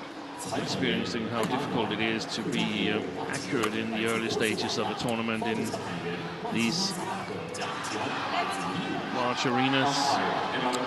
In the blink of an eye, it's 11-2 already in game 1. Kawakami.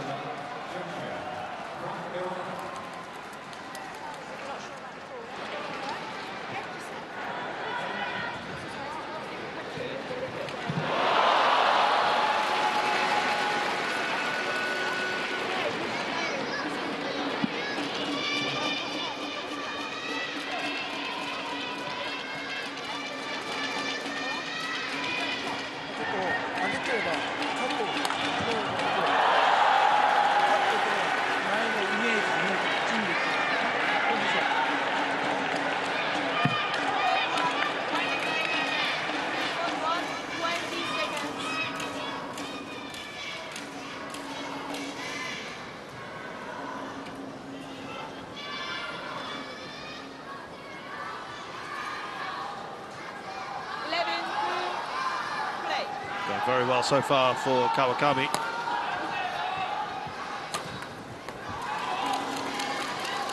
Wrapping up the unforced errors.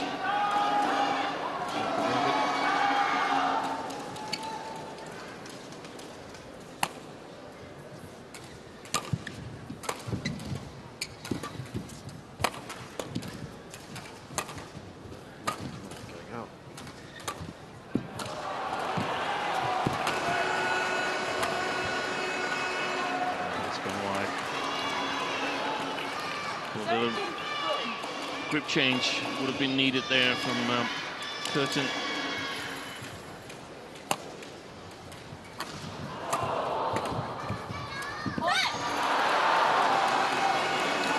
And from the first part of this first game here, it seems to me that she's used to relying on her shot-making ability, putting pressure on the backcourt, and that's good, but a different game to get through the early stages in arenas like this. You need to be able to attack much more. It's going to put bigger demands on the physical part of her game. So, just like Derby, there's a bit to go. When they change ends, she comes to the opposite side where she plays up against the drift and should have an easier task of hitting the back line. Dangerous, of course, that she plays too short. And Kawakami is just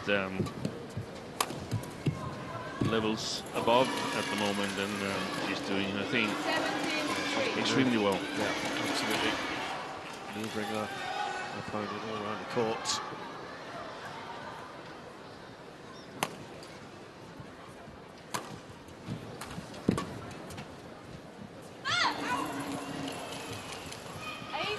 Is there a case that she might be perhaps struggling with the drift in any way, Steen, or just... Lisa Curtin? Yeah. Yeah, she definitely has trouble finding the right pace on her clears and her lifts. Weak. Service over. Quite wide shot from Kawakami.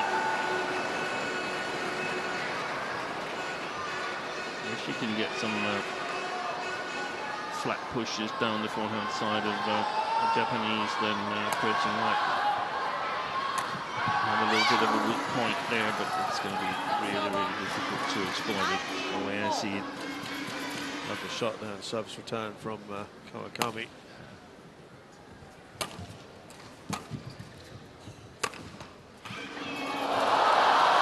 Nothing's working for her. 16 game points.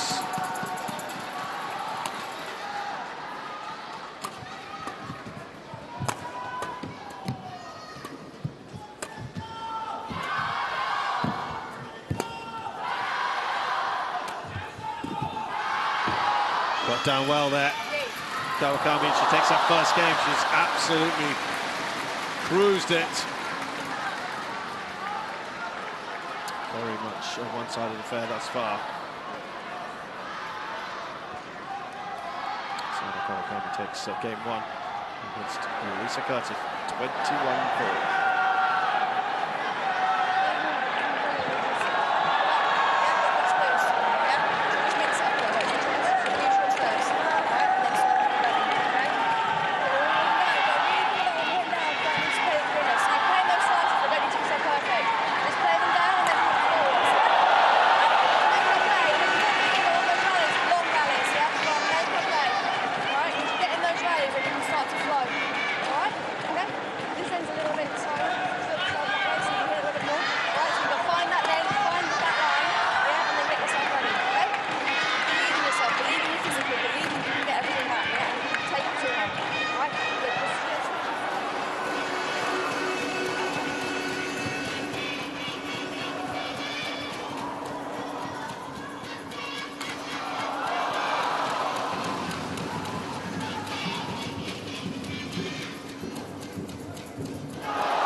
So, Lisa Curtin's point of view, Steve.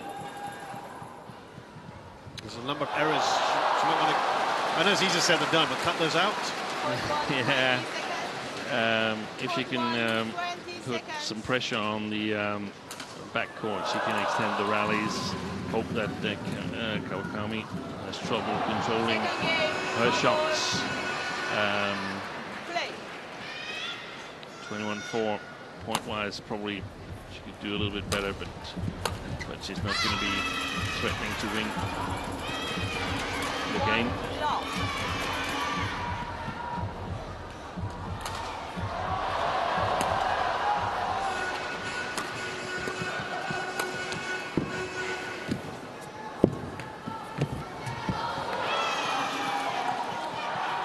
It's going her way. Curtin.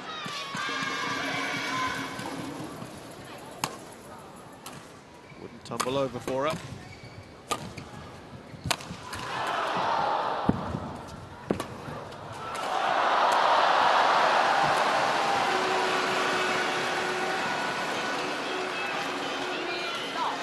Very similar start to this game from the previous one.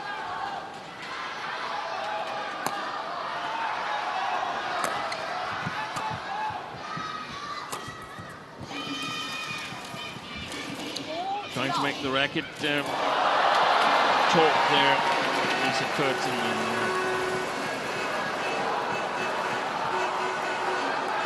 Chance, a risk that she's getting into, taking some bad decisions. You can see she's not really able to match Kawakami in terms of movement on court. She's got to get a lot stronger physically and technically, more of everything. And yeah, again, the post-match, post-tournament debrief is going to be extremely important. And just going on that, when we compare this performance so far with what we've seen from Dalby, it's a different kind of conversation, isn't it? Yeah, it is a little bit. Because there were plenty of things you could have pointed out for Dalby. There were a lot of rallies. Yeah. Here, there's not so many rallies. I mean, the shots from Kawakami is strong enough to put Curtin under a lot of pressure. And if we compare to the men's singles match, Dalby played the winner of Japan Open. Whilst Kawakami is number 28 in the world at the moment. So, yeah, there's a lot of work cut out for Lisa Curtin and the English women's singles players.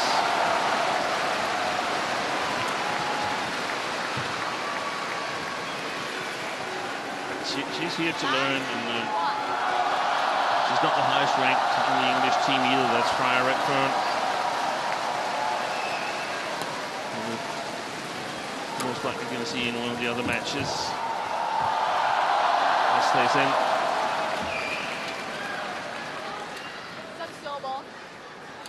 Just a second point so far.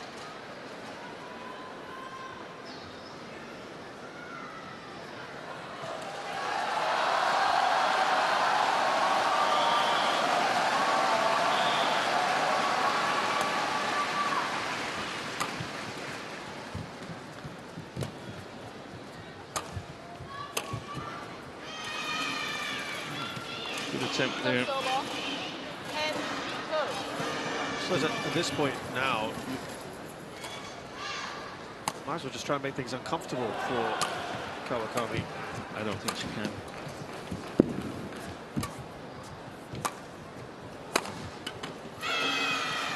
Is that just beyond her for you right now? Yeah. And it's not necessarily so fun being in there at the moment. Right. And it's just kind of going back to what you're saying about how we'll come back to that. It's 11-2. Kawakami's up. It's 11-2.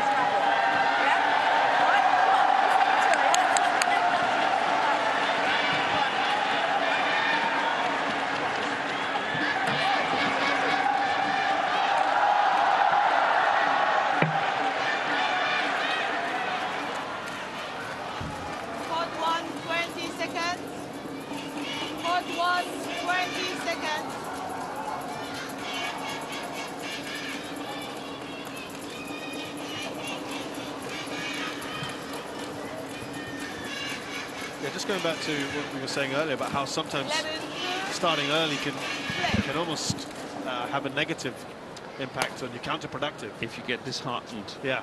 If you don't believe it. If people can't show you what to focus on and where the road is forward, then it can be counterproductive.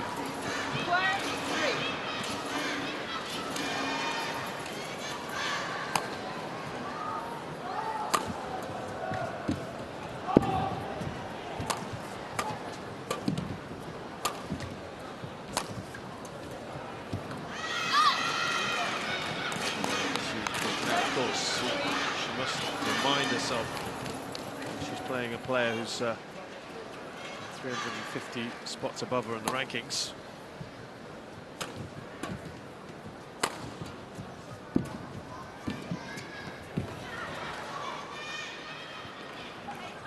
Silver, 4-13.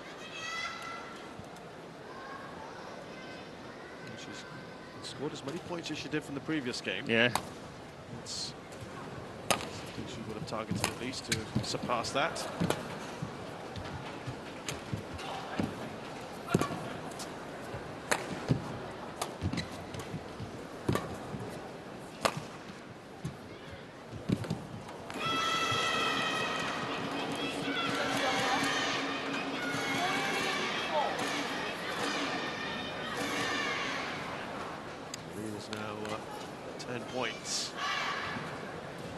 Kawakami 7 away from giving Japan this tie.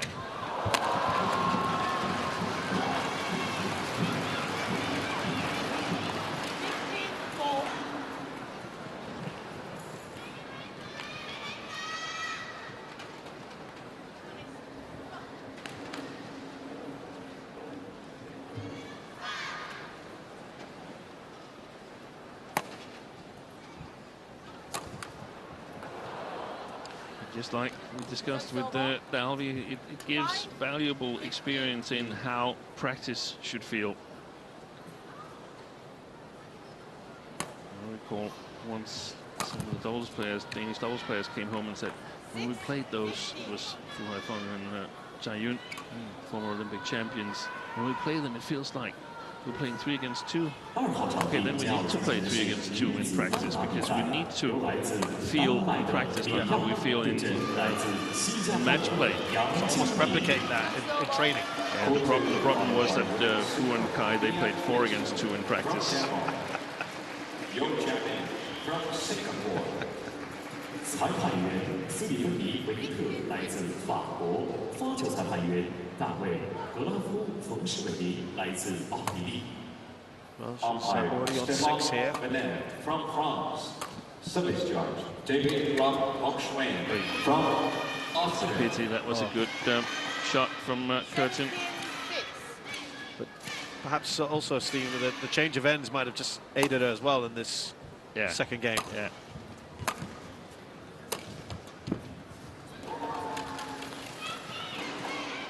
And we have to remember both Dalby and Curtin, they are 18, 19 years of age. Yeah, so exactly. It's rarely that European youngsters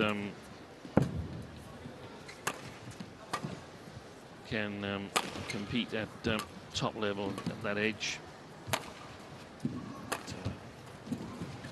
Big task ahead of them. 7, 18. She get double the number of points she's won in the second game. That will be something to hold on to. Yes, this way you can clear a bit more. Lisa Curtin. What's going wide? There's some grip things from that deep forehand corner. 19-7.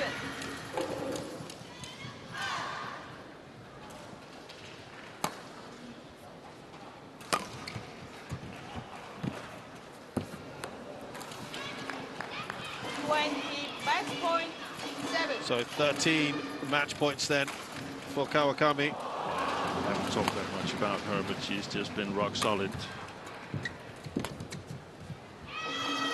And she's wrapped this one up. This has been the most one-sided of the matches so far. Chastening debut there for England, for Lisa Curtin. She's up against a very clinical opponent today. Match won by Japan, 21-4, Came in as the 21-7. overwhelming favourite. Smiles here from Team Japan. There you go.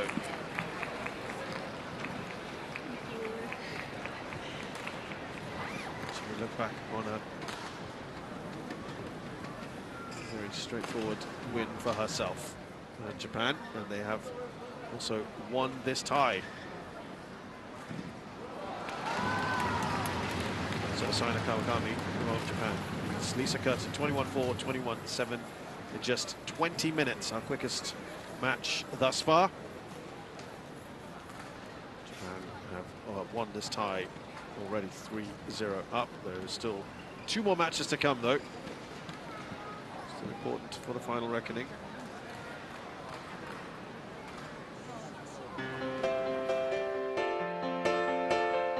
It's going to be men's doubles up next. Akira Koga and Taichi Saito versus Ben Lane and Sean Vendy.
Suzhou by night is quite spectacular. The light shows that they've got on these buildings.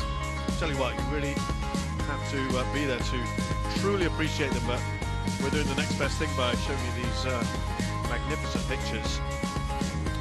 Japan taking on England at the moment in the Sudirman Cup.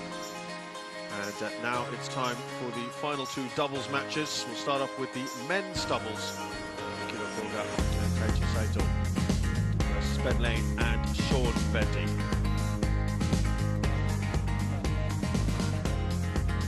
Just await the players coming on. Steve, this might be the closest of the bunch. Yeah, you could say that they're quite close in the world ranking. Koga and Saito and Lane and Bendy. So it should be a much tighter affair than all the previous matches, because the only tight game we really have had was in the first game of the mixed doubles, where Ellis and Smith held game points. Yeah, 3 game points in that opening match. Not converted. Some disappointment, sure, for the English pair. Couldn't finish off. They went on to lose.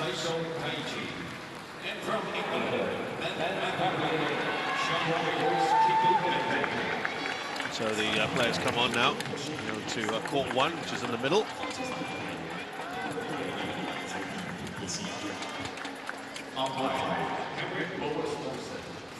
If they can get something here, at least English, will be a positive.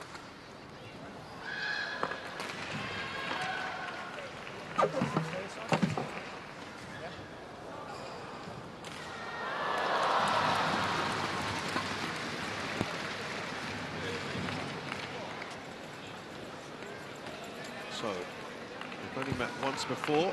That was in 2021 in this very competition. And Koga and Saito won that in 3. It's red. This side. Sir.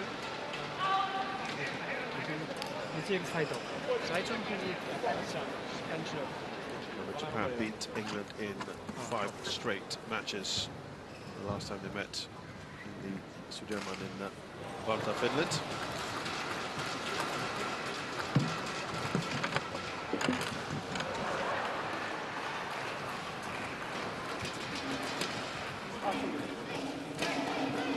Koga and Saito have got that silver medal at the last Sudirman in 2021. Part of the men's team, the Thomas Cup, 2020 and 2022. Got bronze medals there. Akira Koga is 28 from the south, Fukuoka. Currently 24th. The highest ranking is 17th. That was in October of last year.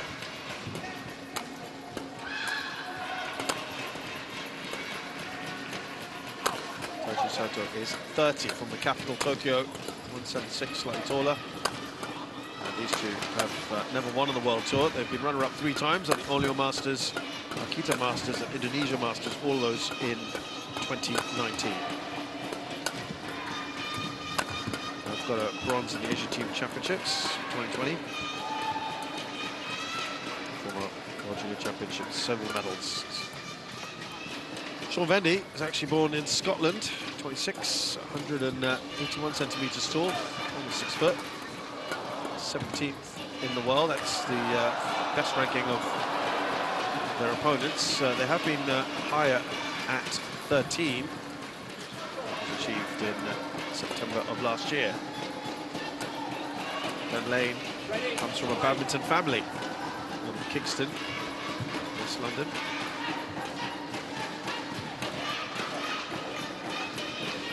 Silver medalist from last year's Commonwealth Games that was held in England, in Birmingham.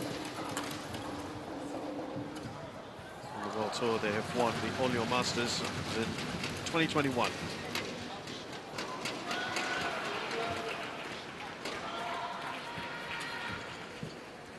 Would you say they might even edge this in terms of coming into this with the ranking slightly higher, the Englishmen, or not? What do you feel? No, I think it's more or less an even match. It's basically a playoff for the bronze medal in Swiss Open, as they both lost the semi-final on that occasion, and that's the best they've done this year. These two pairs here, so I think that could be a very interesting match.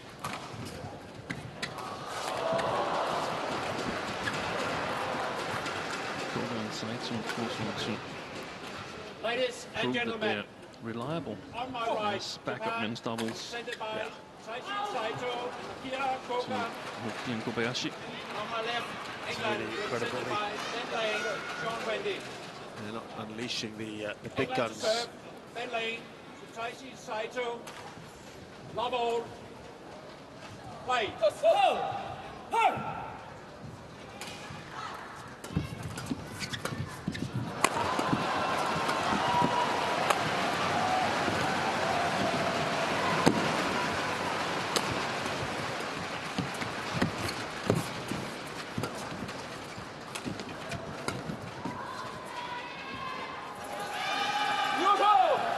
Point there for the Japanese pair.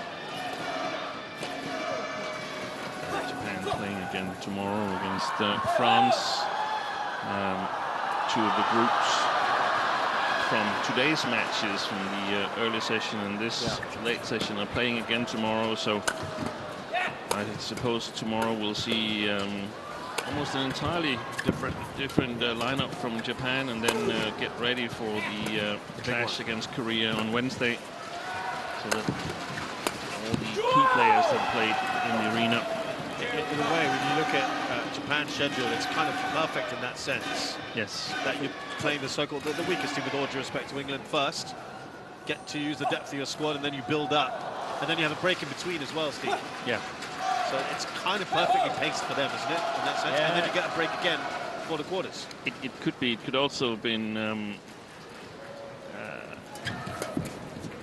playing the important match on Tuesday and the first match today, so that you could sort of get your best players played in the arena, let them play on Tuesday, give them maximum break until quarterfinal stage. Right. But it's a good schedule, no doubt about it.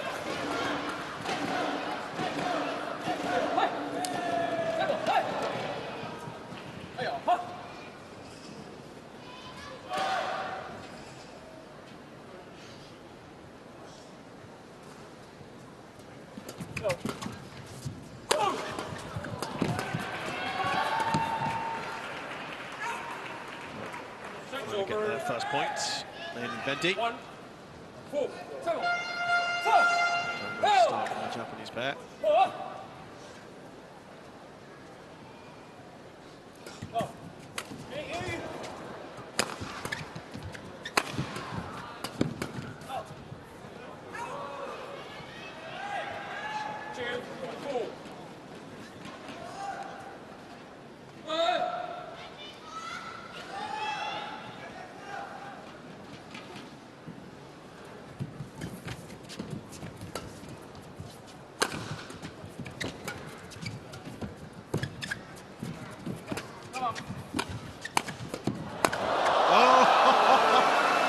How good was that?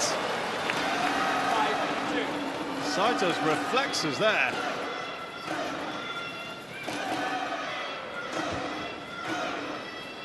Yes. Full pirouette. It's on the pirouette. Need to go and win the point immediately after. Oh, bonus. This time, they could do nothing about that one. 3, 5.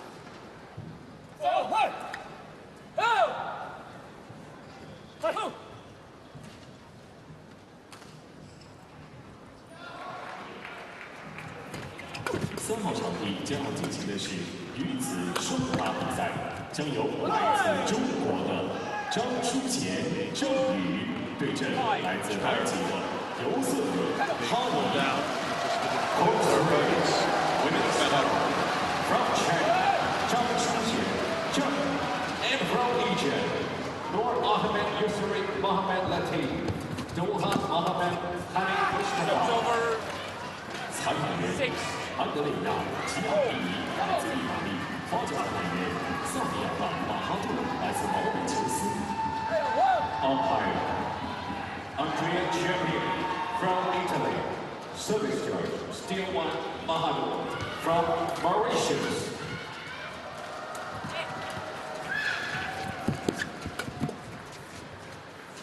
Good block. 7. Excellent placement by the Japanese.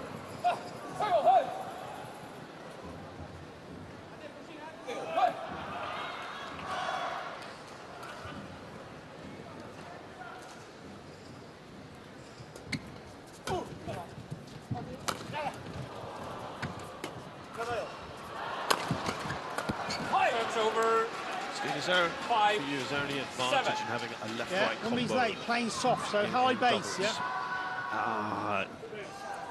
Some believe it is, right. But there's this debate, and I wanted to get your view on that.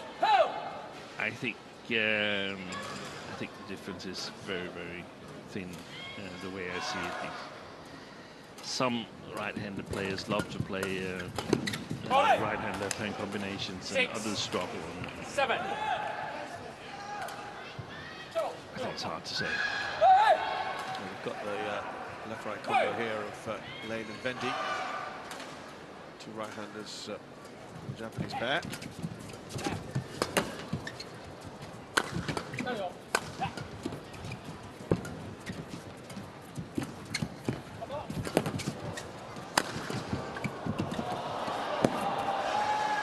Quite enough on that one. 7 all. We're square here. Back the ball, please.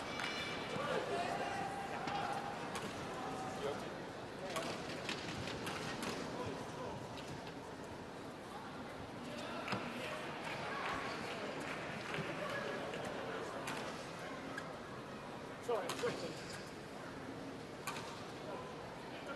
Thank you.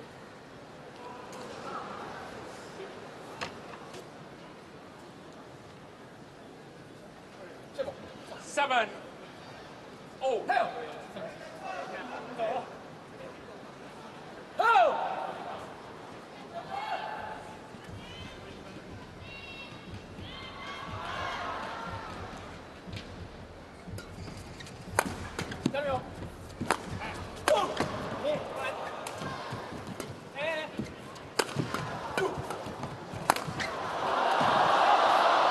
Aggression from the English pair.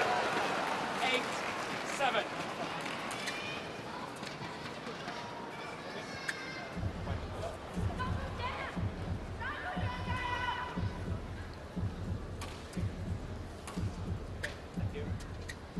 Well, that's the last time they've gone into the lead here.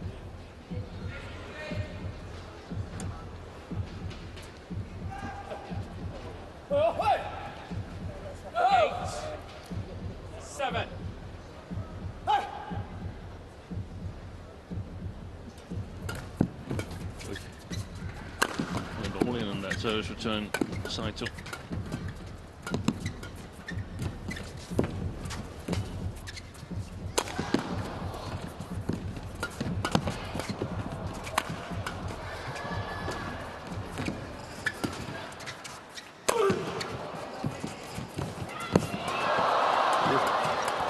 Oh, great rally.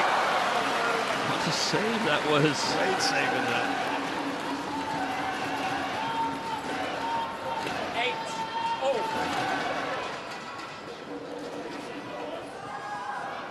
I know that was the missed opportunity. Ben Lane.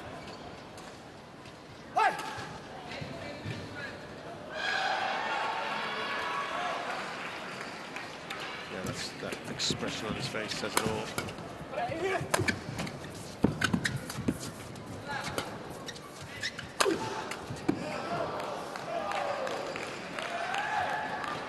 Sets over 9, 8.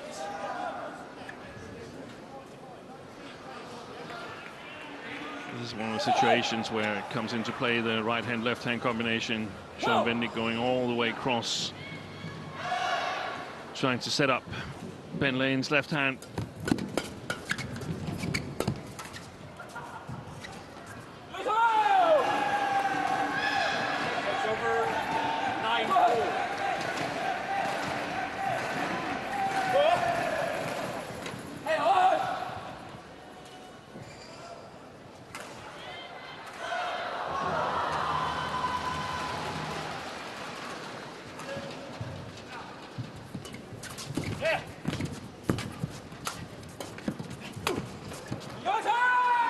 long. Getting more and more certain about that drift alongside the court.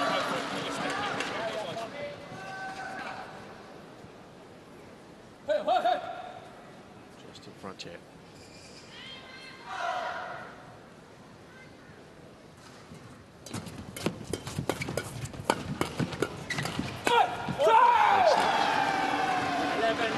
So, Koga and Saito just in front at the interval of first game against Lane and Bendy. It's 11-9.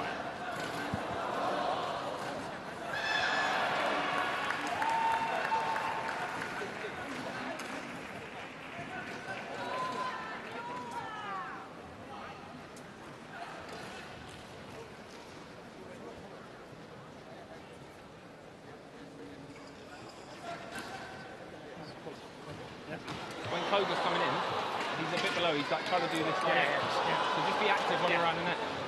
It's a little bit same when he goes, when he's at the bushes off. We don't want it where we're always here. So we want an option from here. So whether we need to go back with pace or we can go over. And then if we go over, then we need to be really up the court. And again, first part of the rugby.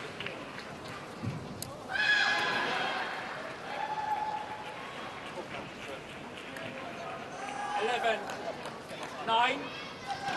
Play.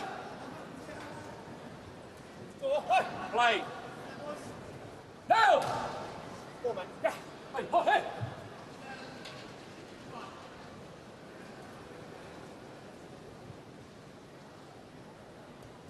Yeah.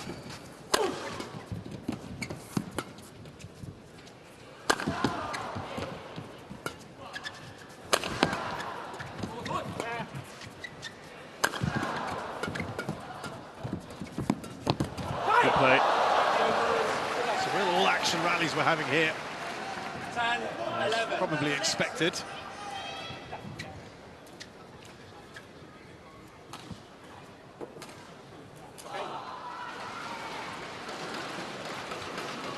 Go! Go! 10, 11.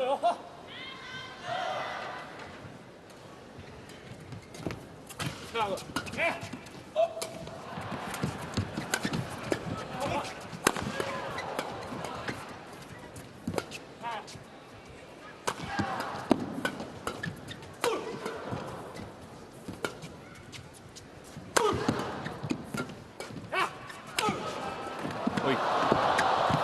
Wonderful. Excellent work. And that's why he's bouncing around. Koga, he enjoyed that. Yeah. It's been noticeable. The Japanese have been very jovial today. Look at that. That's a wonderful shot. Great pictures. Yeah. That just also allows him to just recover, bounce up quick.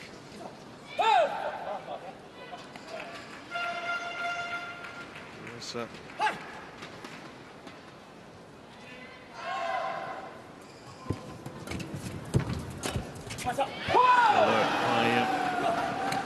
Saito. We have discussed that Koga from a low position was playing into the net. So that's what Lane is mostly doing, and Julian Robertson said we need to be high on it so that we can have the option of playing it flat past them or flat over them. Good coverage. Oh, that's a good shot. Very nicely done. 11, use your angles. You've got to work them first, yeah? Work them first. And then use the angles. That's the advice from Julian Robertson. Hey! Hey!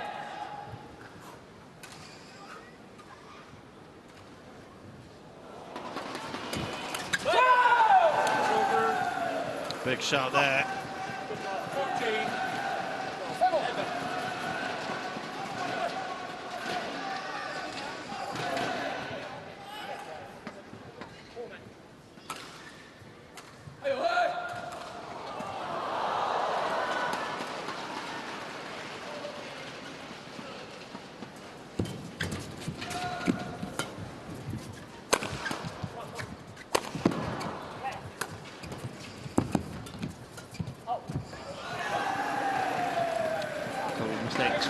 Sean Mendes' racket.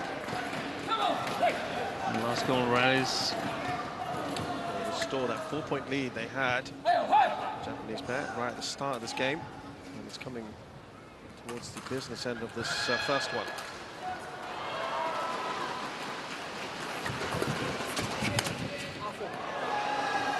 And, just an acknowledgement that the net played a big part in that one.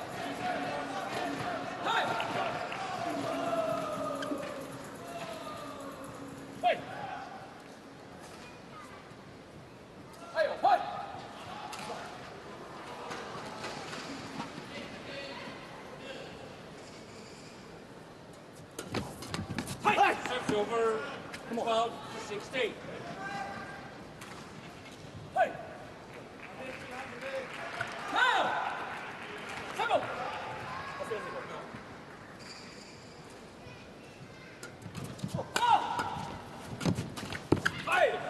13, 16. Now, Lane and Bendy looking to make their move. Yeah, close gap. This is the time when they need to close in on Koga and Saito.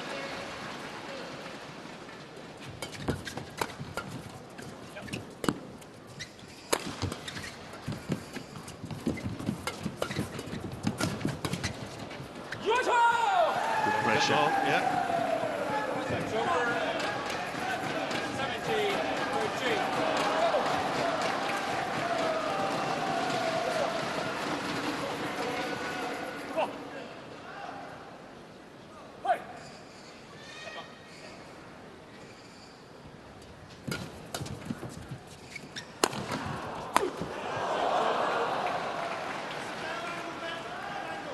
Still 3 points clear.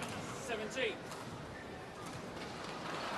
Look at where he's hitting a smash from Ben Lane. That was way too short to lift from the Japanese pair.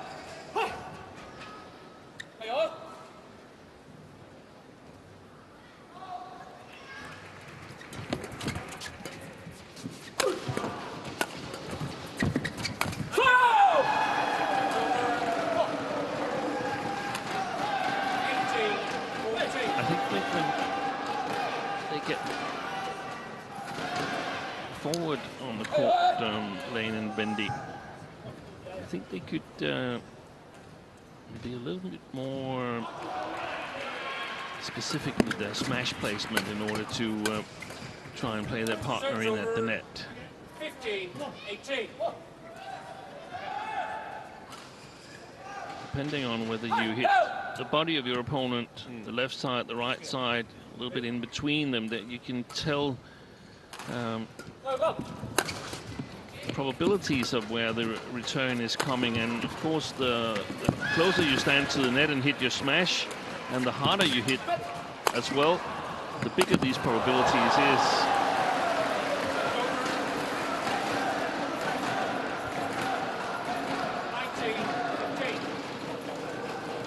Edging closer to that 21. There's the camera there from the net. I like that one. Yeah. So like a controlled aggression for you then, Steen, the Japanese. Yeah.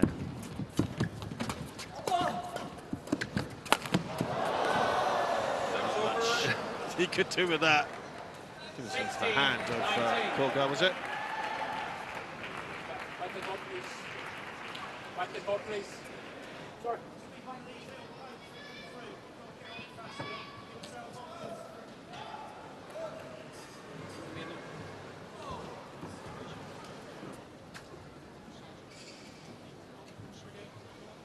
Thank you. Hey. Hey. 16, 19.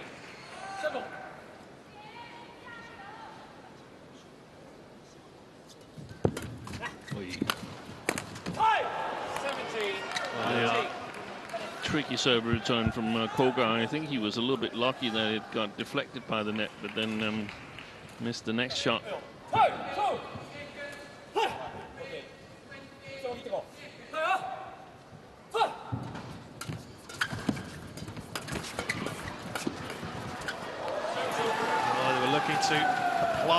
pressure will continue to do so, but Saito have just relieved their 3 game points.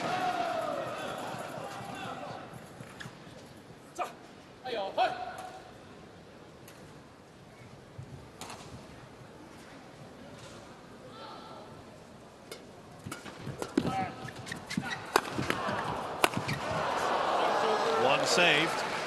Remember, it was the other way around in the first match. The mixed doubles. Yeah, that was Ellis and Smith who had the 2017 lead.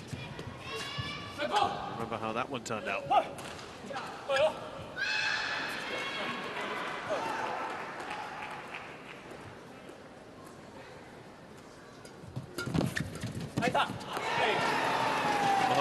No such danger here of that happening to the Japanese. They take the first game, 21-18.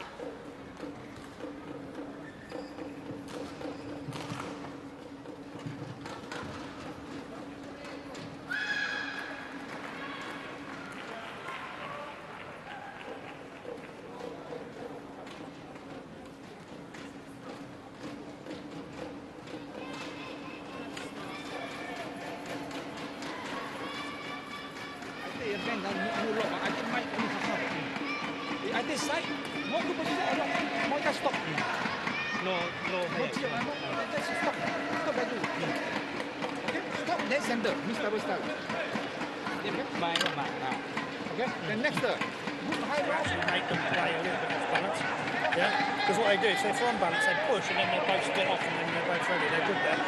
Yeah. And a little bit, again, like we did at the end, the energy in the legs and the tap. Yeah. Okay. If they play a quick, because we're trying to be further, if they play a quick lift.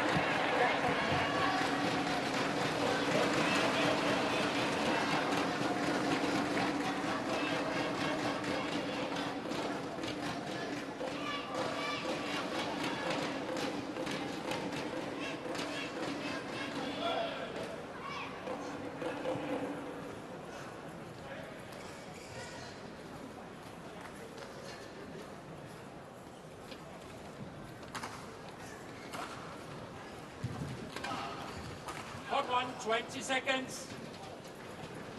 Hot 1, 20 seconds.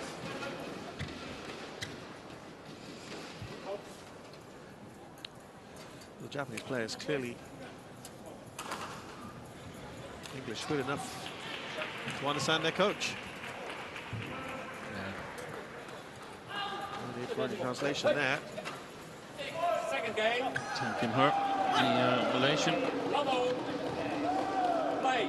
What are they saying? They are carrying it out. They won that first game. It was a fairly tight one in the end.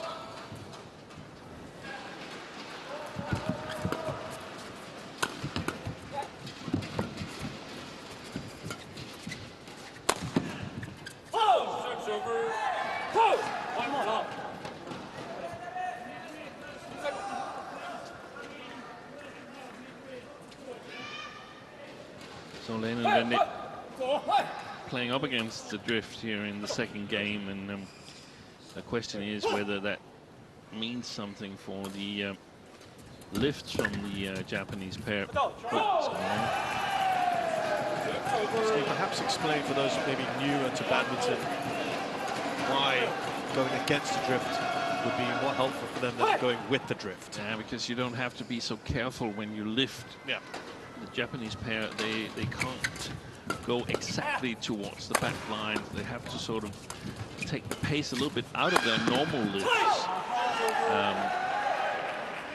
And sometimes that means that they end up too short, giving the opponents good opportunities, even though you should think that hitting with the drift in the smash, like the English pair did in the first game, would be preferable.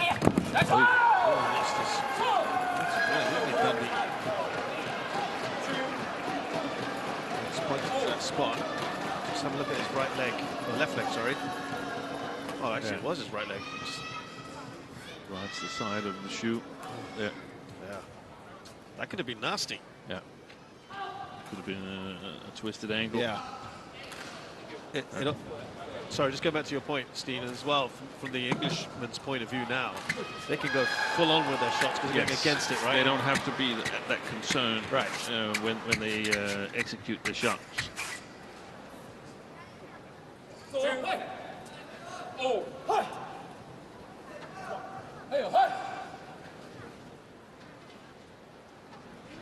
One of the questions is also, I mean, how does the situation affect Lane and Wendy? Is the motivation at its highest? I think yeah, I'm not really sure how to explain this, because I think they're doing their 100%. Right. But is it 100% of their 100%, 100% of what's possible today? And I think the latter. What makes you say that? Because England is not going to play a big role in this tournament here. The tournament here is for development of young players. It's for collecting points for the Olympic qualification, which they need, but they get those points whether they win or lose the match. There's a very tight schedule this year. The World Tour has been extended to 31 tournaments, and we have the Asian Games that was postponed from last year, being played in September, very close to where we are here, a little bit to the southwest, the other side of Shanghai, correct. And that means that following this tournament here comes 4 World Tour tournaments, where it's a little bit like there's more to gain there. I mean, England is not going to go to the quarterfinal stage here, and even if it's not on purpose, you just know that just lies implicit. So it would be a strong performance if they can win this match, Lane and Wendy. Yeah, there's 4 tournaments coming up in Malaysia, Thailand, Singapore, and Indonesia, right after each other. Exactly. So it's basically 5.5 weeks. You're in Asia if you're playing all of them, and I know that some players are planning to play all of them. Yeah. Certainly did look in, and this proved to be the case. Challenge unsuccessful. 1 challenge remaining. Oh! 6 over 5-3. Play.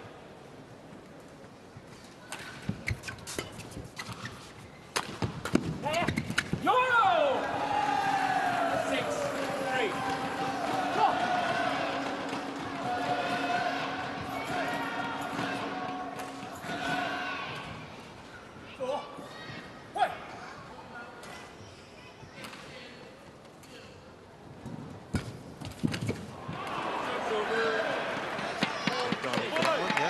Players like that.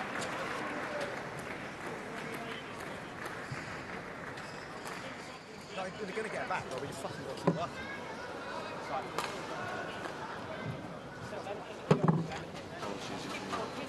Very bad language you not expecting.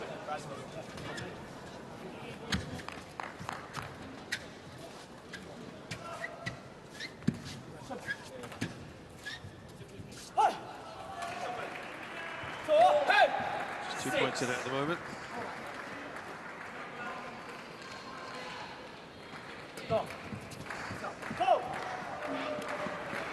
And 6. Really good flicker from Sean Wendy.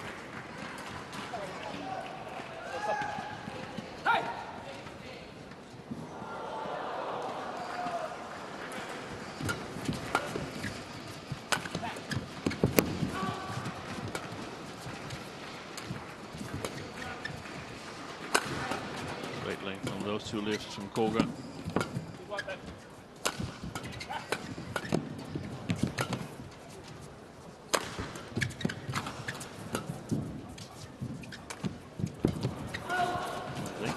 Correct length, then the trouble lies with the English pair.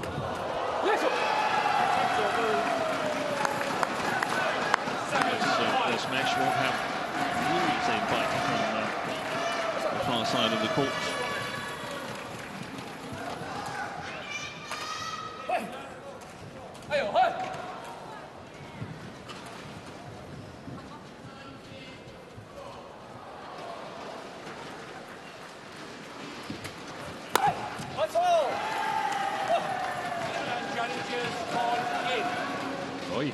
challenge. Good way in to me. They didn't get the last one, which also looked pretty convincing. And could well be out of challenges early on in the second game. Maybe they've got a pace where the good could help take it out.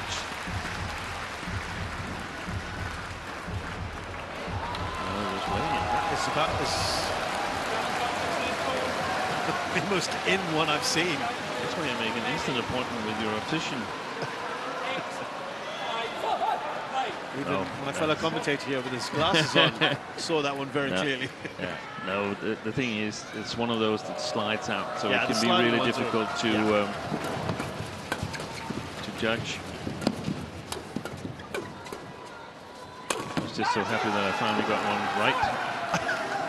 You not had a good run recently. That's why you've been keeping quiet on all of these today.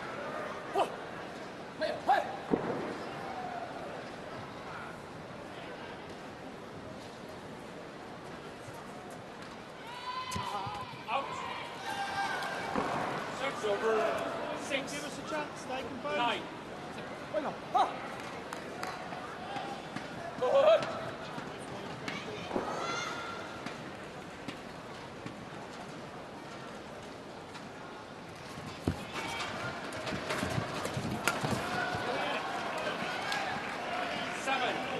Nicely placed, right down in that corner. Hey!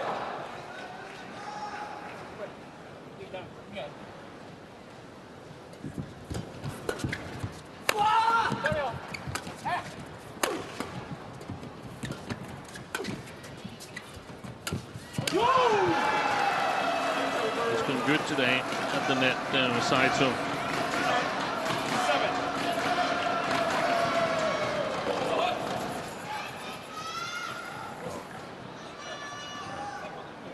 Actually easier than it looked from up where we're sitting. We're sitting quite high above the field of play. Much higher than the master cam angle that we see here.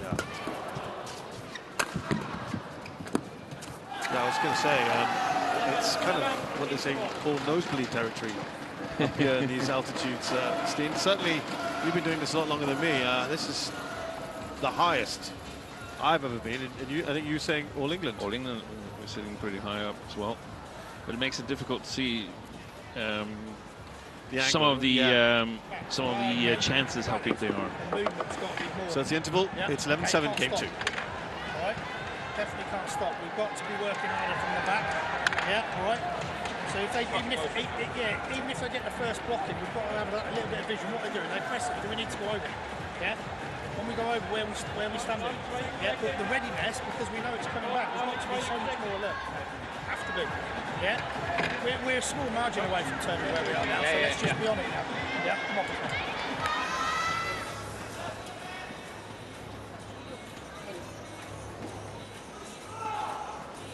11-7. My hearing is Play. isn't the best. I thought I heard Coach Robertson say there that small margins away from achieving what they want. Is that what I thought I heard? What? Yeah, small margins away, and I mean that's what you say to the camera. But the way they come out, it's not like, hey, come on guys, come on now, let's go. Right. And they need a little bit more of that energy. You need a bit more. Okay. I think so. Okay. I think so. It's a little bit more controlled. Yeah. Okay. Let's go. Let's give it a shot. Right. And I think that's due to the circumstances. You mean overall in the tie? Yeah. In the tie and the situation around the tournament and so on. Okay. If this was if we were just at another tournament on the World Tour, for example, it would be different. It would be a different chat. And it would be different if it was Hoki and took Kobayashi, because then they would play upwards. They would play someone who's high ranked than themselves. Yeah. Right. 拉斯鲁森对阵来自新加坡的郭俊良、莫建贤。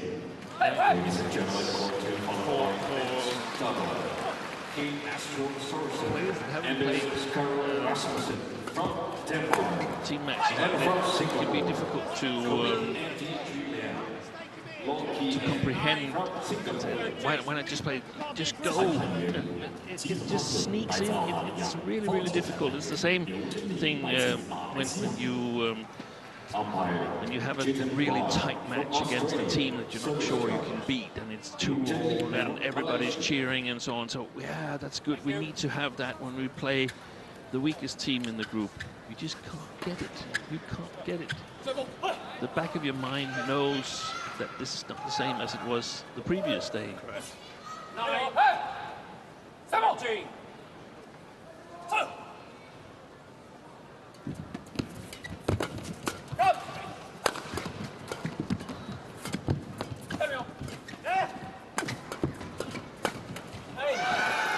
This is pulling away now, isn't it? Koga and Saito.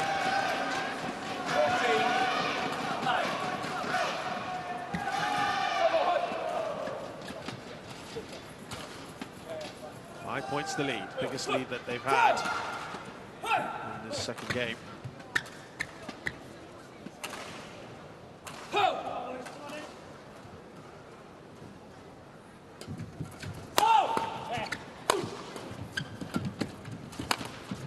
Oh, good placement.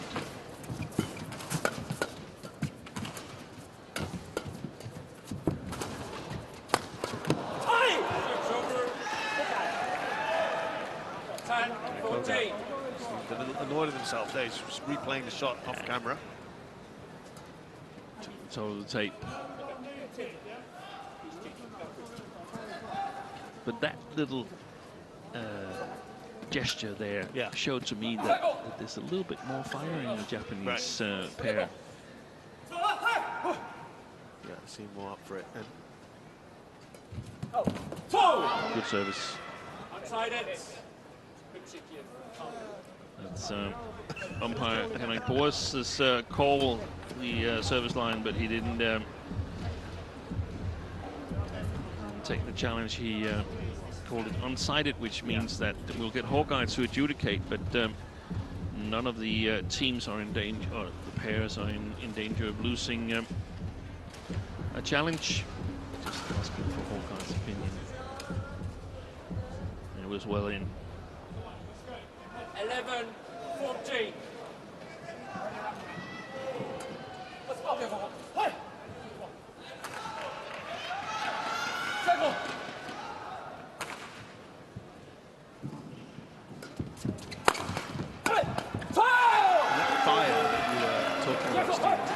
Again, it's set against the context of what's happening in this tie, right? I mean, when you're already 3 up, you've won that tie. Yeah. The tails are up. Yeah, I think I don't think I can recall having seen a pair coached by Park Jubon who's not really going for it 100%. It's simply so common in practice. Sometimes it's not so good, because I've also seen players go when they perhaps should have stopped because of injury. But you know that they're always ready to work. They're always difficult to beat.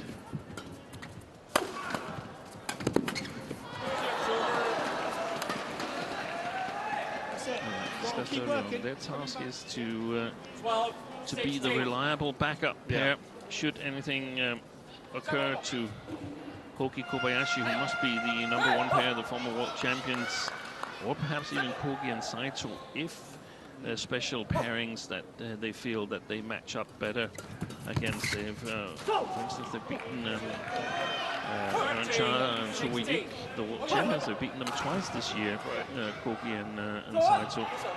Koga and Saito, sorry. This is a little comeback from Lane and Andy here. Kogi would be Koga and Kogi playing together, is that right? That's right. Your new nickname. Kogi, yeah. A little bit of a comeback, you're right. Yeah, and a tricky situation for Saito and Koga, up 16-11 in one game. So, easily getting a little bit too confident. 5 clear, and now up 3, was 2. It was a good moment.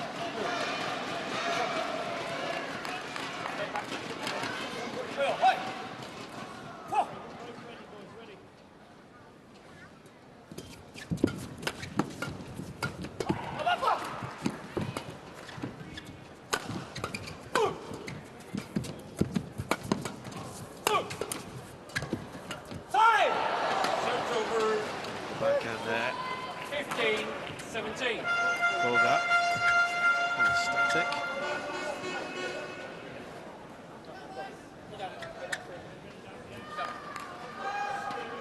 Not far away. Just see this through.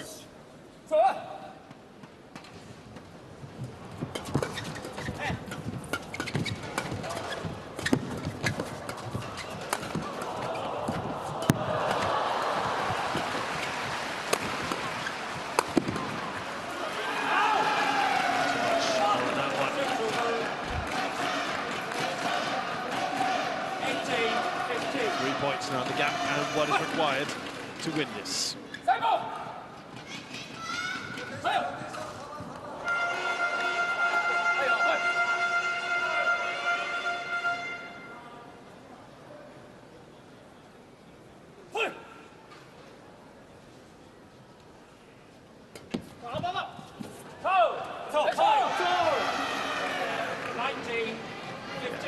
There's those smiles again. I've seen the Japanese team quite such a mood before. Nice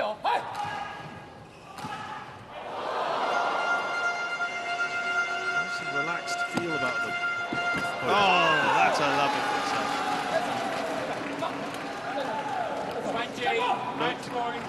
There's no spin on that. There's no spin on it. No. That's the latest that's come out, of course. Interim ban on so-called spin serve. Try the same trick again. And it's all done. What we thought might be the closest, well, certainly the longest match we've had between the two. And the closest. And it is, yeah, it is supposedly in terms of, but I don't think they ever looked out of control, did they? No. Really.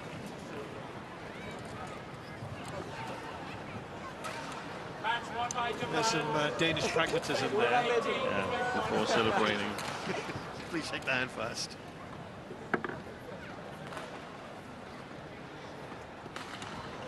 Well, they're enjoying themselves. There's absolutely no doubt about it. The Japanese team today, Akira Koga and Taichi Saito, have beaten England's Ben Lane and Sean Vendy 21-18, 21-15. Straight games. It's done in 42 minutes. That means Japan are now 4 up here, and it leaves us with one final match to come. That's in the women's doubles. We'll have that for you very shortly indeed.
So this is the Suzhou Olympic Sports Center and the indoor arena. It is such a magnificent arena from the outside, and I can tell you, certainly inside here as well. It's also been magnificent for Japan. They are 4 up against England here in the Sudirman Cup, the mixed team World Championships, and we're now into the 5th and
squad. We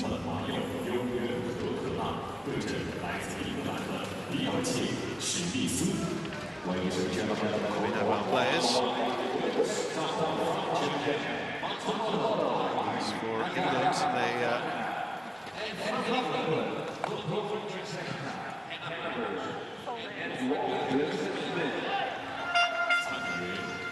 have 5 men and 5 women, so it's a much thinner squad.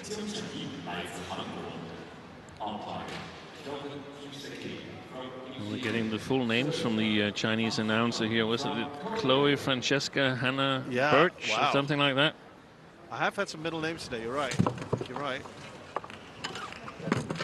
And Lauren Elizabeth Smith. I'll tell you what, some of the Danish players have very long names as well, but if you include all the middle names.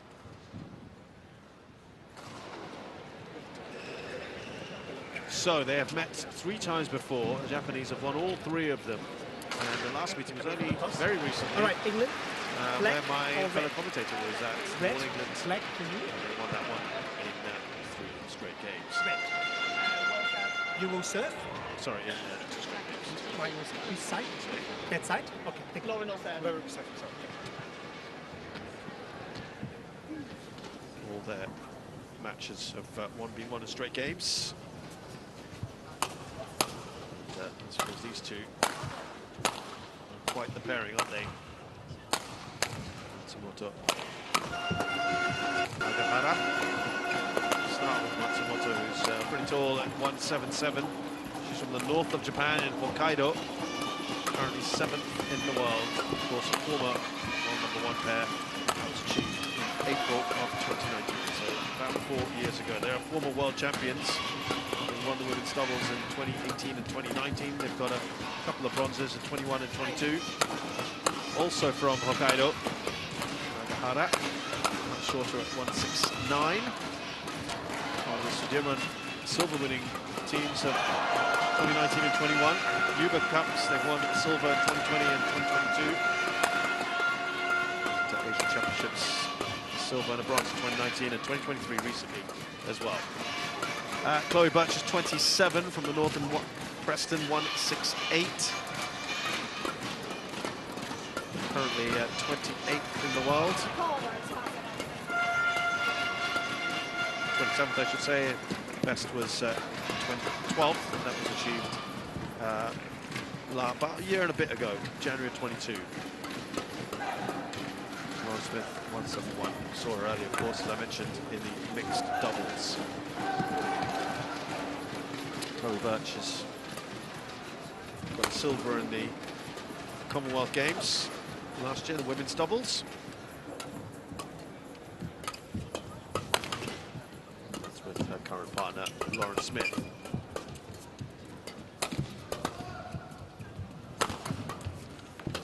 Has had a silver in the European Championships as well in Kyiv in 2021. Silver and bronzes at the European Mixed Team Championships between 2015 and 2023. Ready to play?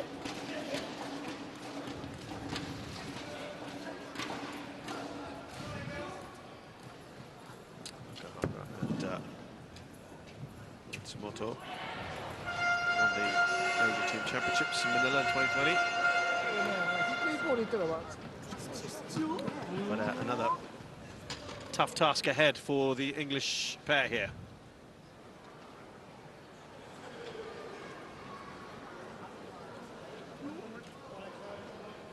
Yeah, so look to wrap this up with a whitewash, right? They'd want to finish this on a high, the Japanese. Yeah.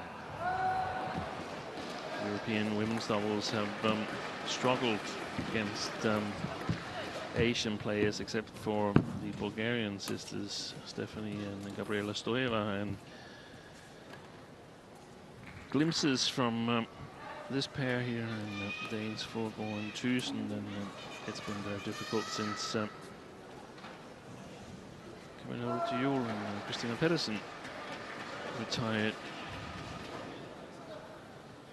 and especially difficult against the top pairings from Asia, which we must say the former two-time world champions is. Ladies and gentlemen, on my right, Japan, represented by Mayu Matsumoto and Wakana Nakahara. And on my left, England, represented by Chloe Birch and Lauren Smith.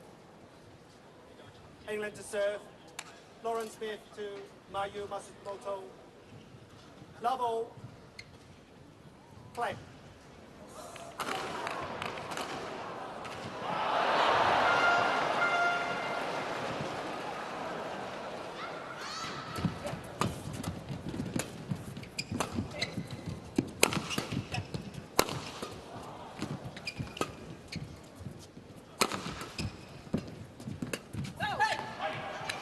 Saw in the previous tie on this court earlier today, Korea go 4-up against India. Chinese Taipei. Sorry, Chinese Taipei, excuse me. Yep. That's the Korea's in this group, of course, and the only match that went India's way was the women's doubles right at the end. Service over.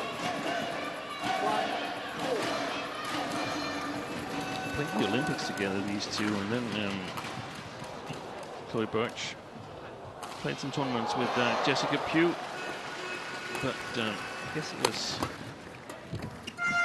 in the light of the operation of Marcus Ellis, Lauren Smith's mixed doubles partner, and she reformed a partnership with Chloe Birch, and I guess Olympic qualification must be a goal, and European medals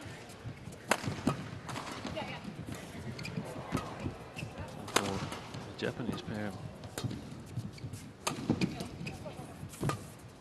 Olympic redemption, perhaps. It's first place qualification. They face two different qualification challenges.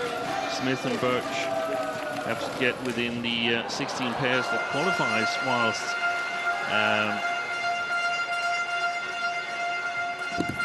Nakahara and Matsumoto, they are battling with their two compatriot pairs, Shida and Matsuyama, and Hirota and Fukushima. Can maximum have two participants from each country in each discipline if they're ranked amongst top 8 in the world. It's been really good in the past for Richards in that department.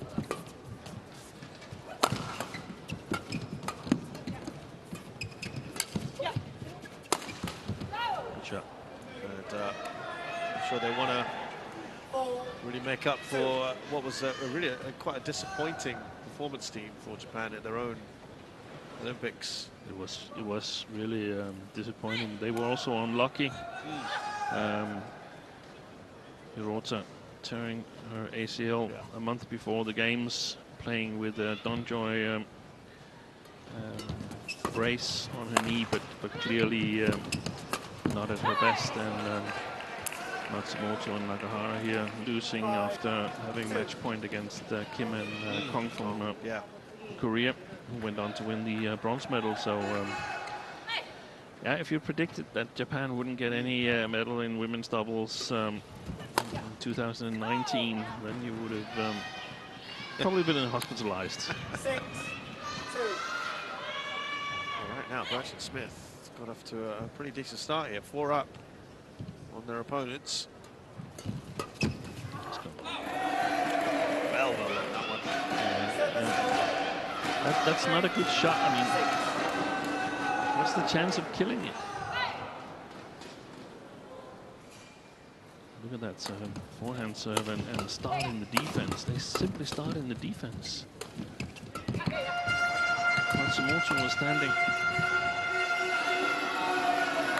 in the defensive position, so she's not attempting a low serve at all.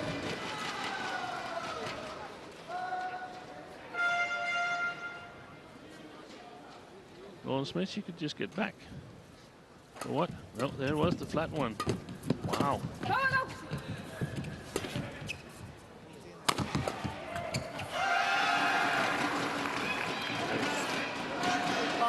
4-point lead is now down to just 1.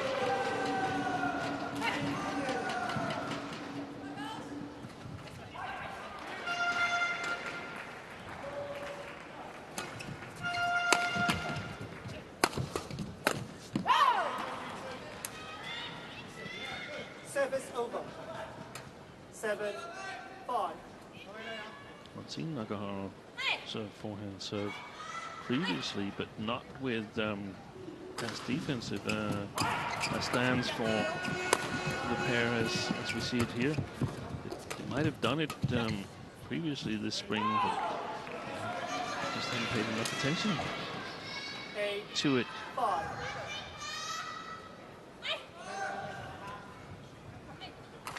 I think they won the bronze at the Asia Championships recently, didn't they? And Fukushima and Hirota won the gold. We did, you're right. Goodbye. 6-8.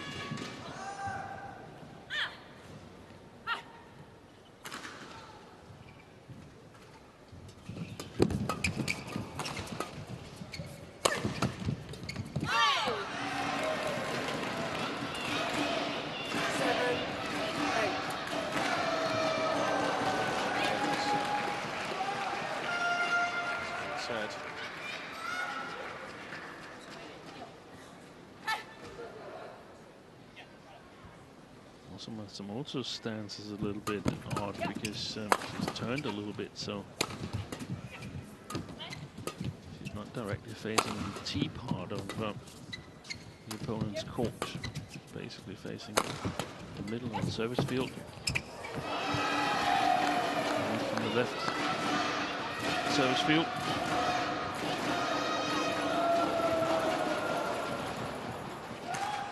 Prior to meeting at the All England, these two went to the French Open 2019 and the Malaysian Masters that year.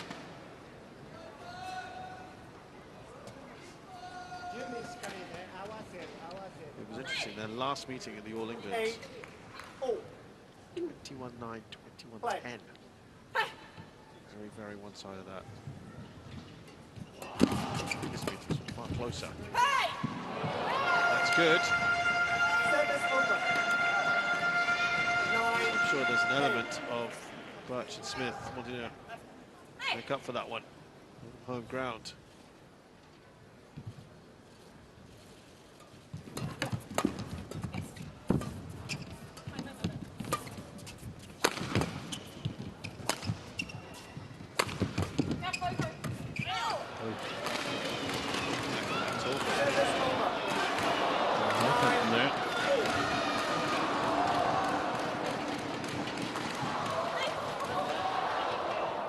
Play. The Asian Championships we're just referring to. He wants to take Hanan Lee So-hee in the semi-finals. Matsumoto Nagahara. 10-9.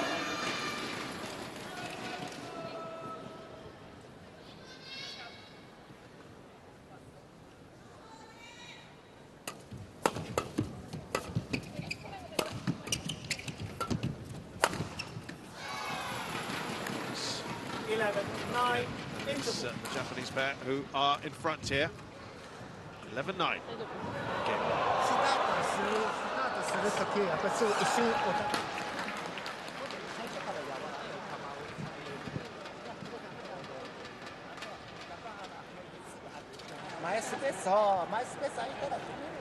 Just remember when she's flicking a little bit, forehands just flick, just try to use the middle as much as possible with the net player off. Yeah, all right, so we're actually covering a little bit more each other. Might need to call a little bit if we are, especially passing around. Yeah, just keep it really, this is all about consistency, yeah, being really solid. Yeah, but we're doing the right things, we're hunting more than them, that's the thing, yeah? We're hunting a lot more than them.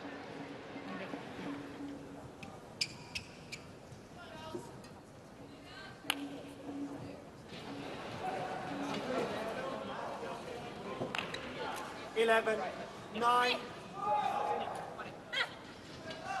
Play.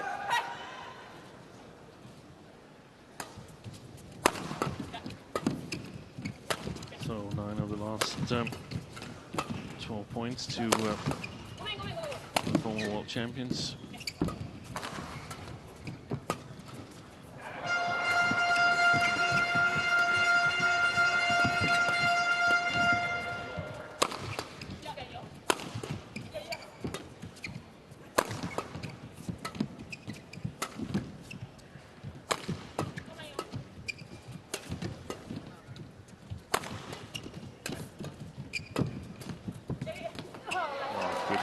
By Matsumoto. I like the cross match from Lauren Smith, but Matsumoto had it all under control. I think that was the return.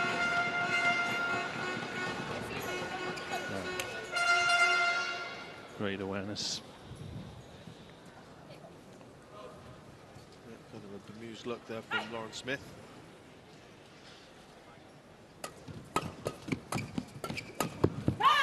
Excellent. That was something that Julian Robertson alluded to in the coaching, that they were going to hunt the net a bit more. I don't know if it was exactly in these situations. I think it might have been, but at least it worked. Boy, that's a great smash. So that's when these smashes come, it's so important that the net player is alert, because this is never going to be a cross return if Chloe Birch gets to it. So a little bit earlier movement from Nakahara and it would have been a sure point for the Japanese pair. Missed opportunity.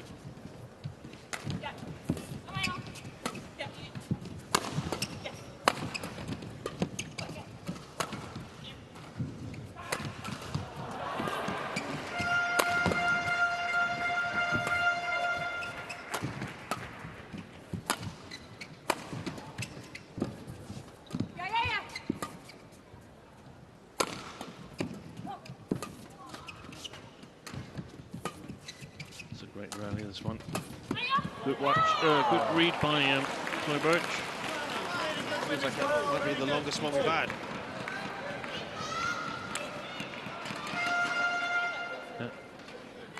Senses that Nakahara is trying to play controlling badminton. Avoids lifting it. Oy.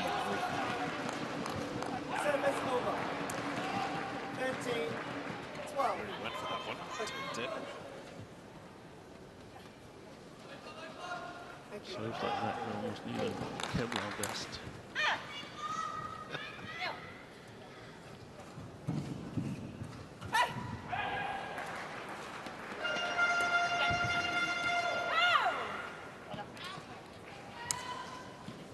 Service over.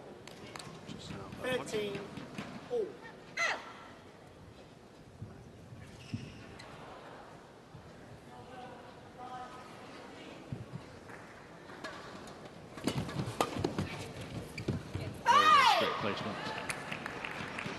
Well, they've done well, haven't they, since the interval?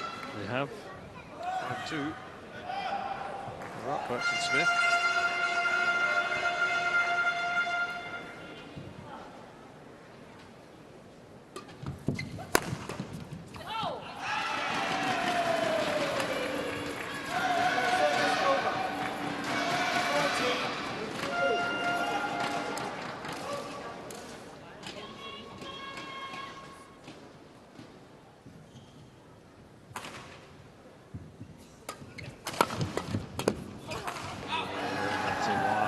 Shot. She knows it, the reaction. But again, from this side, difficult for Nagahara to get it away. So it was almost obvious that it was going to be Chloe Birch who was getting action on her fourth shot. Again, Wild. She's not strong net player, Chloe Birch. She's used to play singles, so she's strong in mid-court area and the back-court area, but lacks a little bit when it gets really close on the front court. Just when it looks like the English pair might start to show something here, the Japanese. 3 quick points down the drain from an English perspective, and now it looks difficult.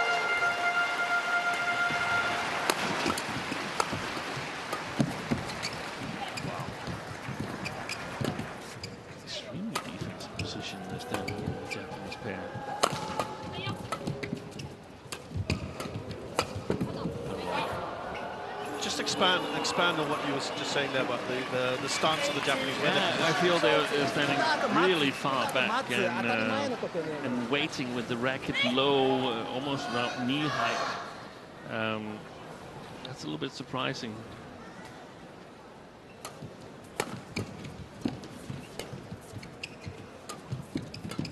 A lot of attacks in women's doubles is rather flat, actually, and if you lift flat, you can sort of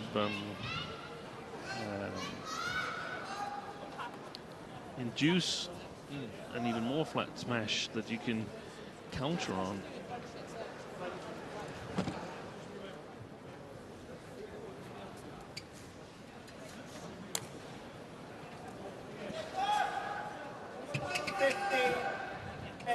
Still a pretty comfortable position here. Matsumoto and Nagahara.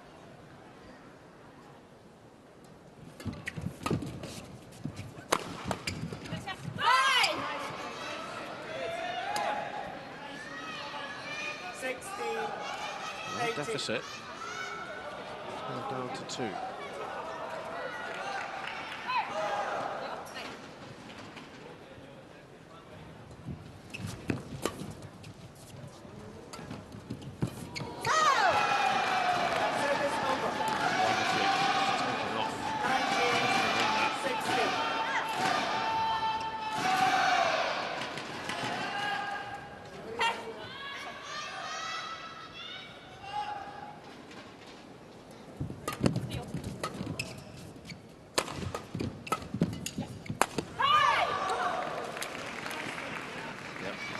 Put away nicely by Smith. You would expect her to from there. 17-19.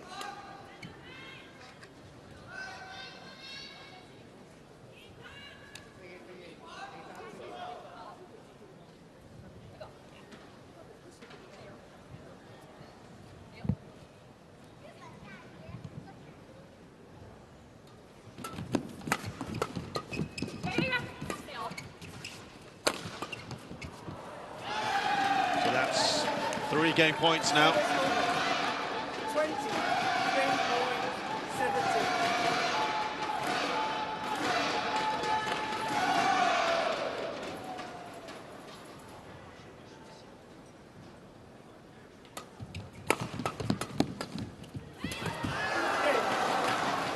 So the first game then goes to the Japanese. First game won by Japan.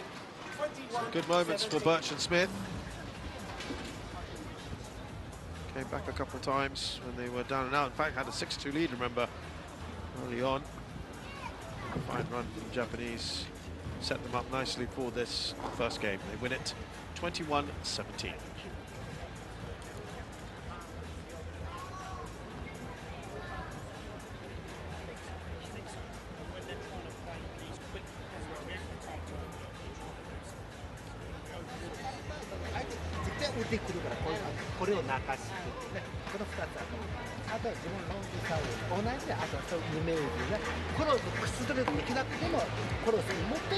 号场地将要进行女子双打比赛，将由来自丹麦的麦肯蒂格森对阵来自新加坡的金允嘉黄嘉莹。Ladies and gentlemen, point two followed by a women's double. It's not going to change us beforehand. We just, like I say, it's important that you if it's on the left box, we go middle, take the whole of the side. Yeah, because they're playing a lot of cross blocks and it's just coming in. So keep pushing up. Yeah, and this person on the right box, just be ready here. Right? If we poke, yeah, we poke down the line. From Austria, Stefan Villeneuve from France.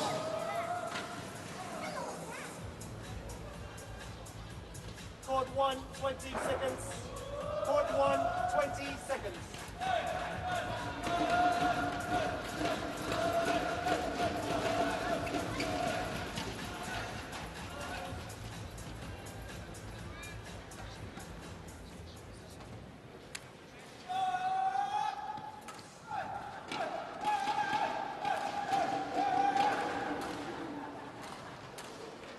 Second game. Novel. Play. So Japan one game away then from wrapping this whole tie up. And a whitewash. Let's see if they can do that. Watch Smith. Point to the positives in that previous game. No.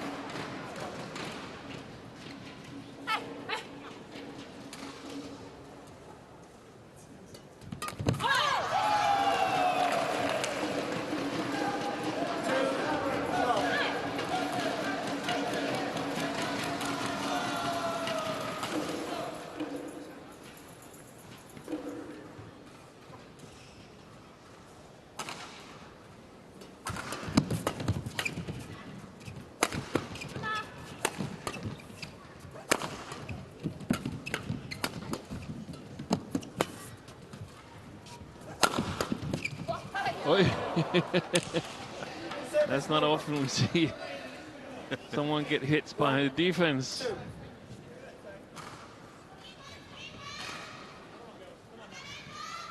That's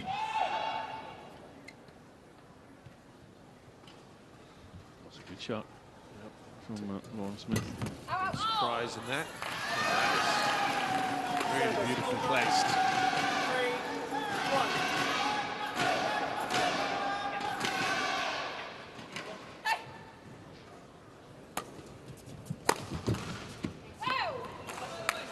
Service over. 2, 3.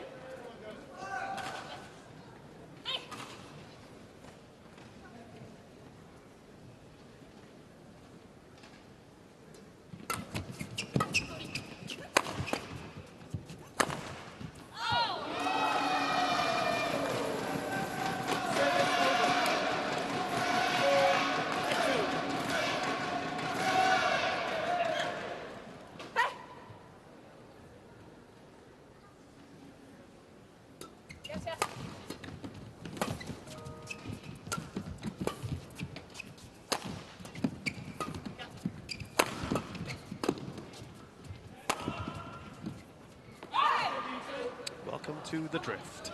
Service over. 3, 4. Well, these opening matches, opening ties, Steen, obviously will be so valuable now in informing them of the future ties to come, right? Yeah, but the thing is, Japan has 3 women's doubles here, and yeah, they're not the ones playing. I could easily see any of them, each of them getting a match in the group stage here, right? So that they're ready for quarterfinal stage. 4, This was the what we were saying about they're so rich in that department. Yeah.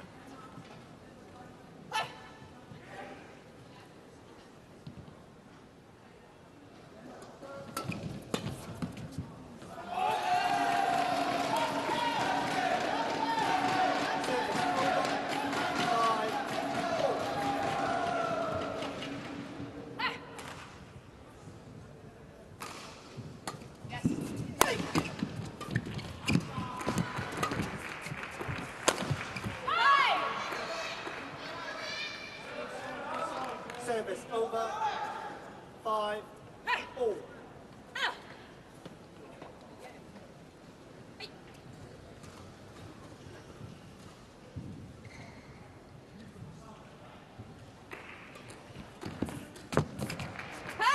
Excellent play by Chloe Birch.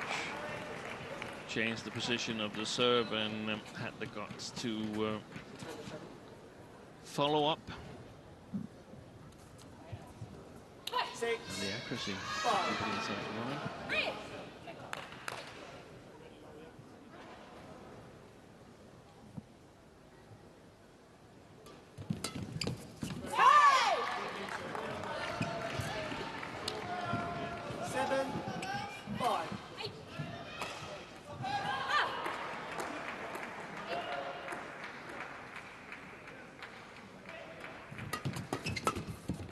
It's gone long.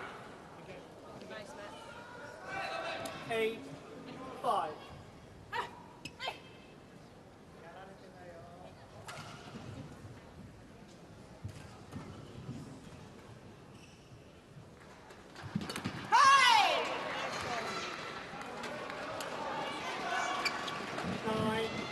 I think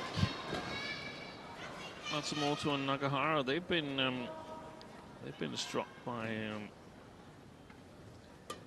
the same thing that Lane and Wendy experienced in the men's doubles previously. That they've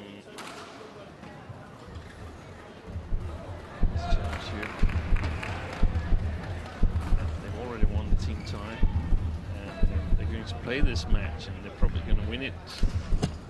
But in the overall picture of the group stage, they know that it's unlikely that it's going to be a significant match, unless Japan should end up losing to France.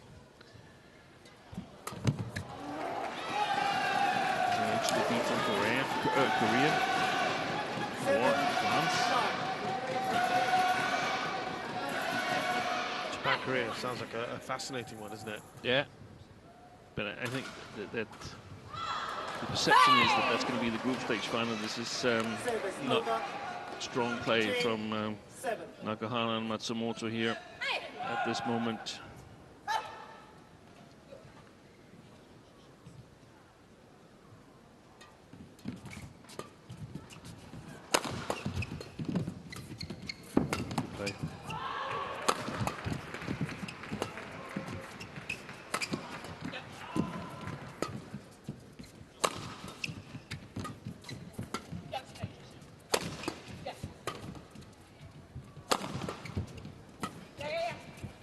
Going on again.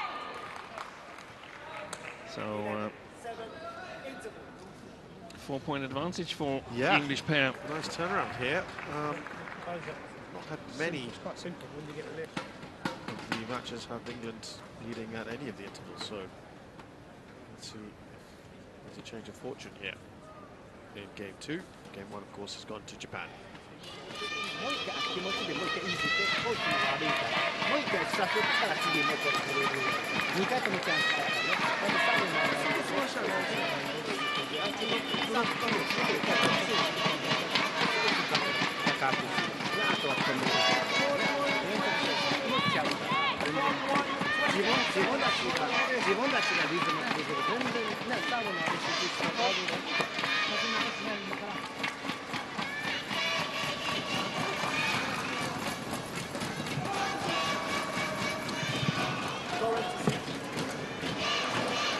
Well, obviously, I don't understand Japanese, so I don't know what Kei Nakajima and Park Ju-bong said to the two women's doubles players, but I assume that it's something like we need to gear up.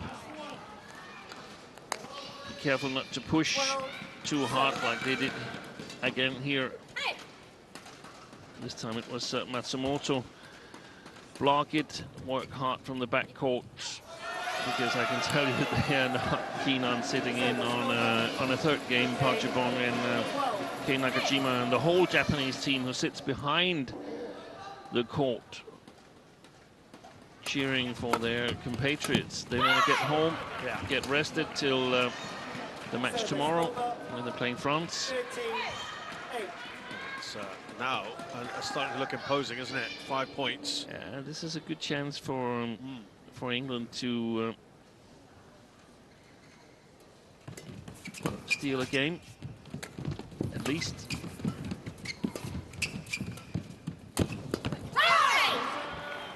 This is excellent from them. This is the biggest lead any English player or pair has had in this tie so far. 6 points.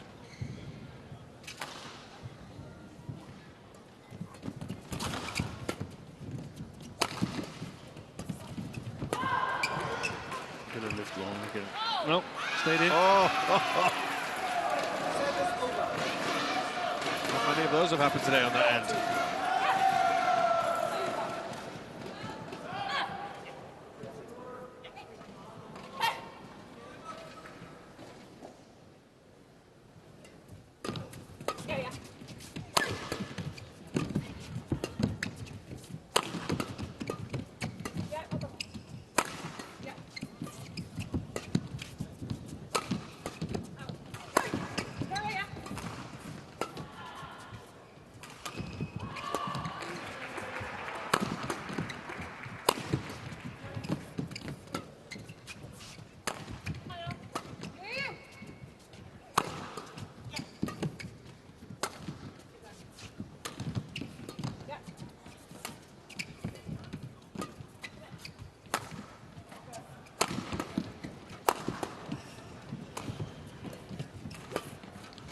Right out of the day, this one. Oh, good interception by Wakana Nakahara. This is important for the Japanese to stop this current run of points from the English pair.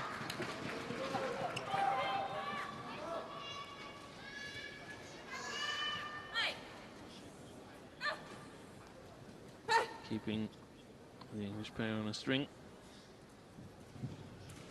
Still within striking distance. Matsumoto. 11, 14.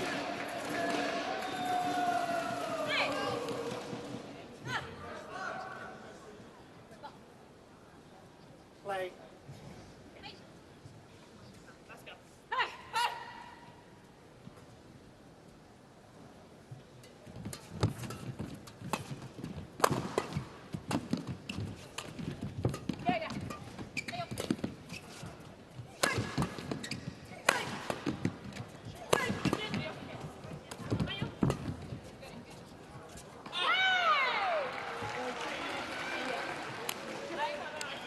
Of despair there from Nakahara.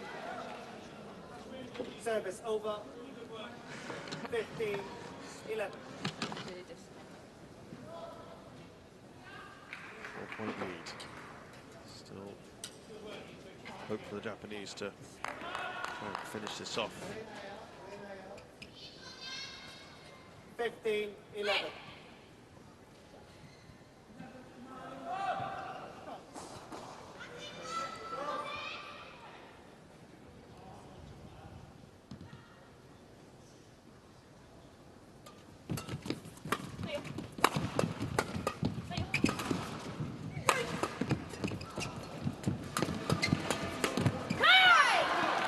Feel relentless at the moment, Birch and Smith. 16, 11. This might just be enough. Again, strong play on the forehand side. The net from Lauren Smith.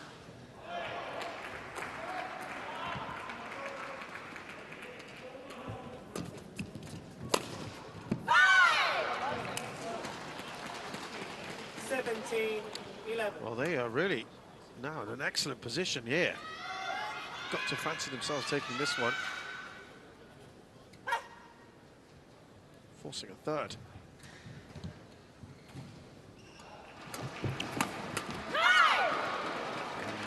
The problem for the Japanese pair is that they dug themselves into a hole early. Yeah.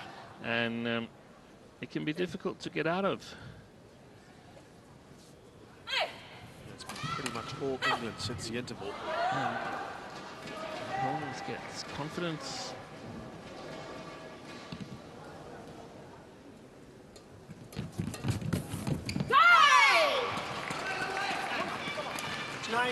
Change of momentum, isn't it?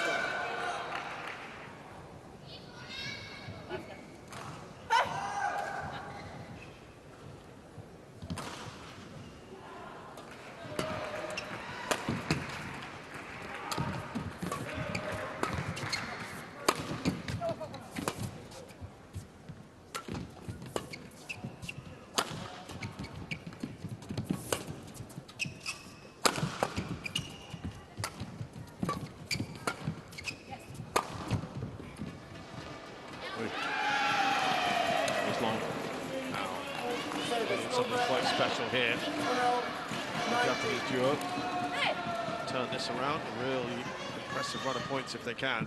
It's going to be a tough task for them.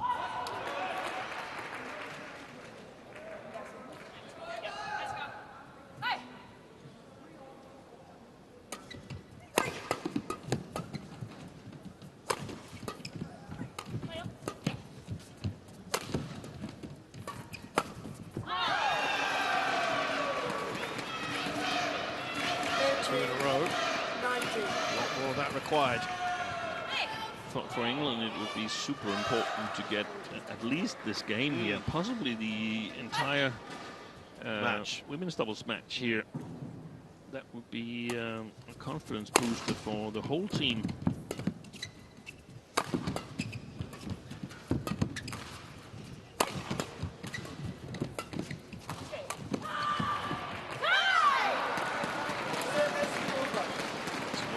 Not getting it over. 7 game points. Thank you.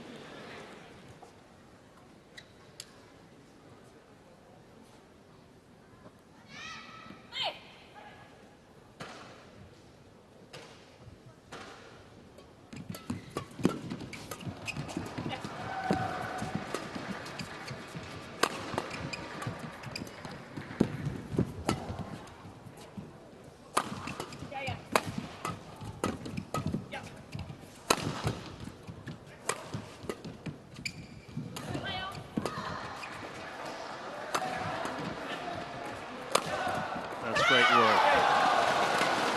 England have finally taken a game here in this tie. The first one has come in the final match. And since the interval, they have been excellent. Means we are going into a third game for the first time in this tie. So it's an opportunity to get a point on the board for England. Birch and Smith take game 2, 21-13.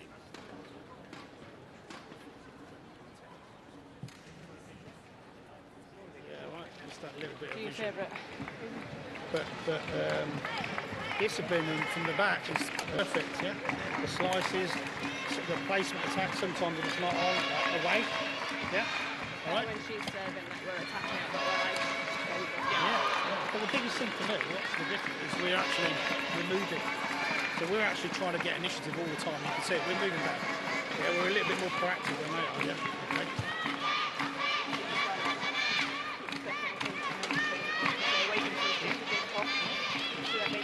So then they can push to the corner. Putting a bit of pace on, pushing it into that, is actually like working way back. ぐらいで上げて、あとスペースでストップして、上げてスペースで。そういうスイート、右も崩れたから3つ見てんだよ、今。前半で1秒入れるので。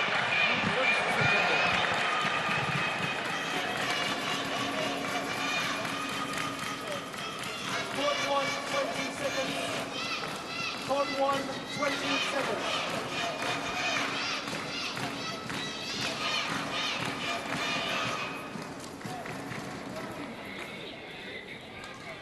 Players on court.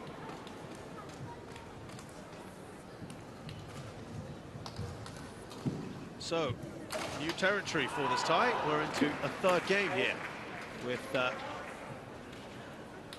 levelled by Birch and Smith in this women's doubles match. An opportunity, perhaps, to even get the first point on this and prevent a whitewash. Final game. Which is what happened in the previous tie today, Chinese Taipei against India. And it's super important now to start for Birch and Smith.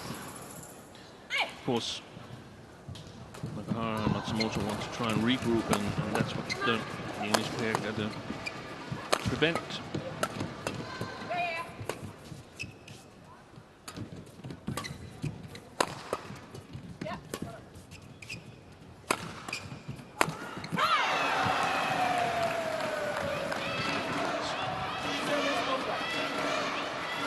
I still think they need to try and get the attack. And when they lift, they're much more flat, so that they have a better chance of turning it around.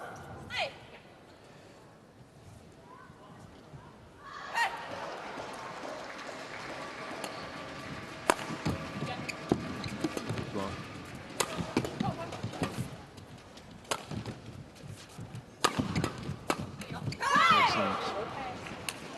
Christine, you mentioned earlier that having so many options for these doubles. That they could be mixing and matching or playing three. They're not going to mix. As in, sorry, what they never mix. Japan never mixes the women's doubles unless they have to. Meaning, as in, they will not stick with the same pair. No. The next, they will. This could very well be the only time we see right. This tournament here. And that could be further bolstered by the fact that they dropped a game, or not? Yeah, definitely. Because, I mean, no matter what, it doesn't help your self-confidence. You don't build self-confidence by losing games. Yeah. And Nakahara with a service that's reasonable from the right-hand field, unless she's playing a left-hander, but not something to brag about.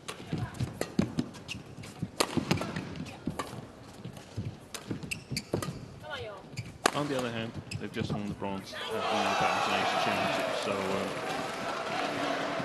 that tells us that they're not far from the best form. And this could be just seen as just a blip, right? Yeah.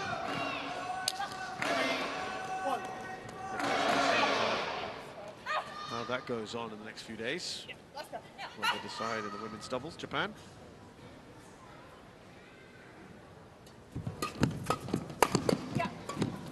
Wonderful reflexes there.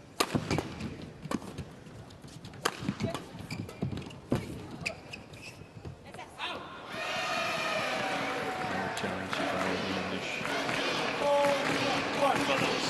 A little bit tight.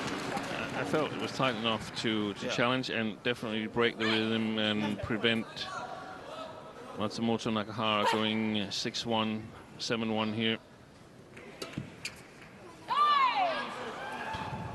Service over. 2, 4.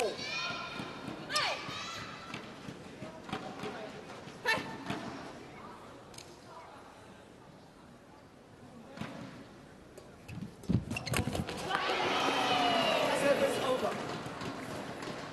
5, 2.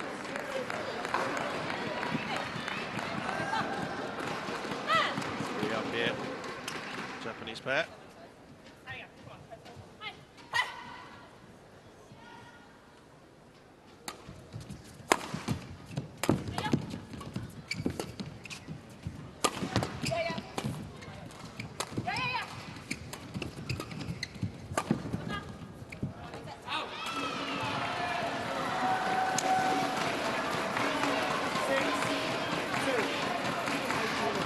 exactly what you were saying. Yeah, this is mistakes that you cannot make. You've already played one game there. You've seen your opponents make numerous mistakes. Then choose another shot. Right. That end is certainly playing a part, isn't it?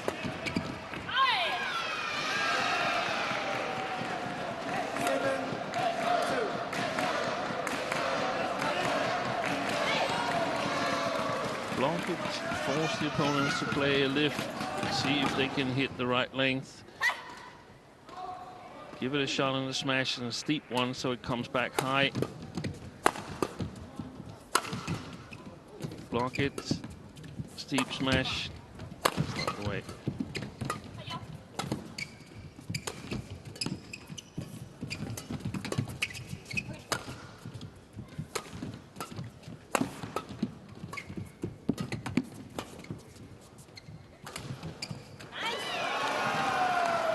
Beautiful shot by Atsumoto. Well, this is now very much an uphill struggle already for the English pair early on in this game. Perhaps trace it back to that earlier point.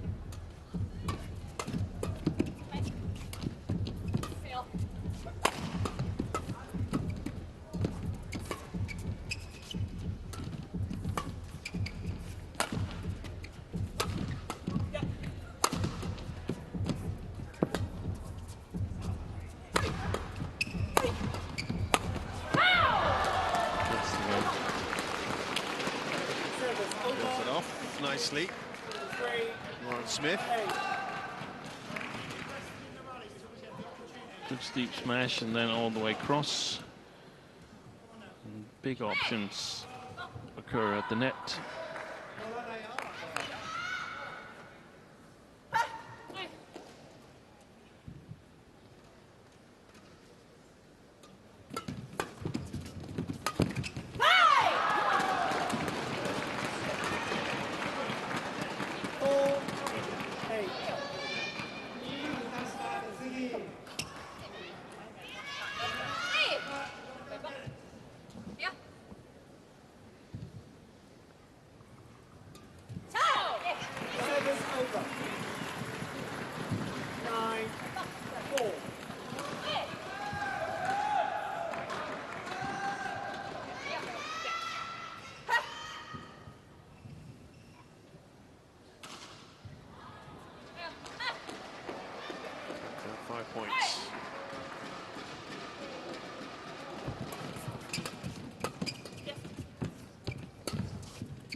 Cheeks there from Lauren Smith. They need to get a little one of their own now.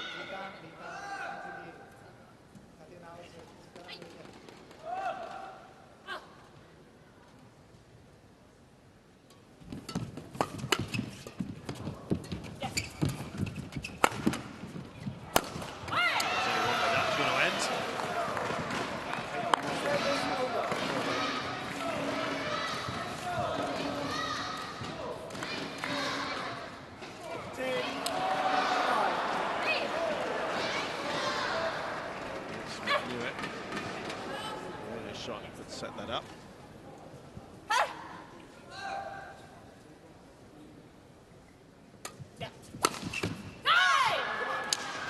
Service over.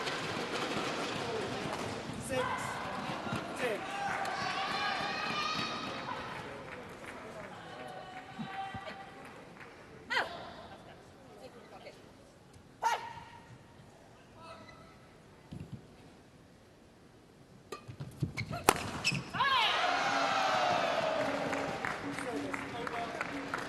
So into the interval we go in this third game of the fifth match, with Japan leading it 11-6.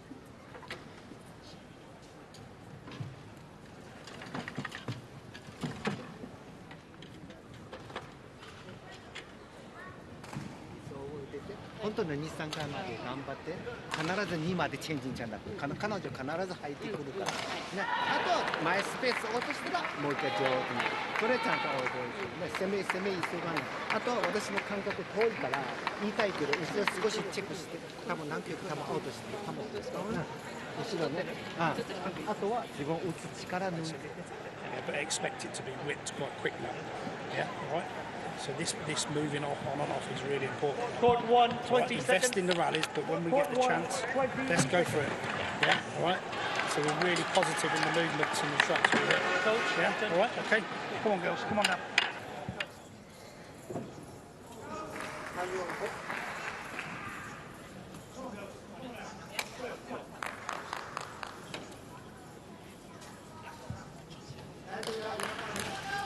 Eleven, 6. Play.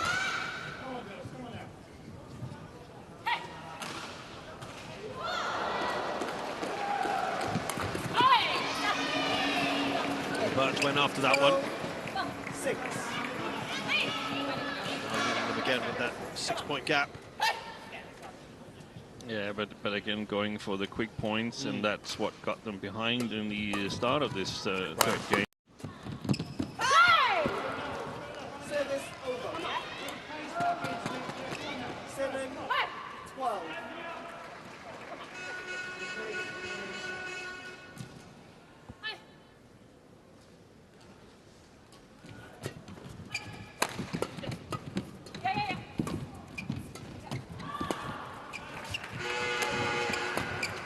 Good shot.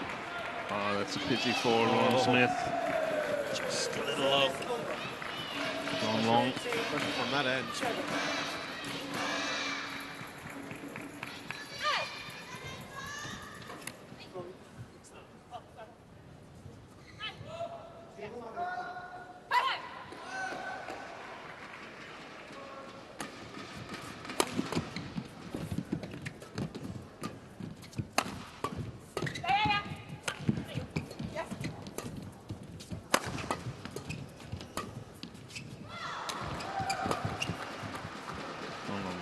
Yep. Steve, you're on a roll. Gotten used to the height now. Yeah, exactly. You've adjusted.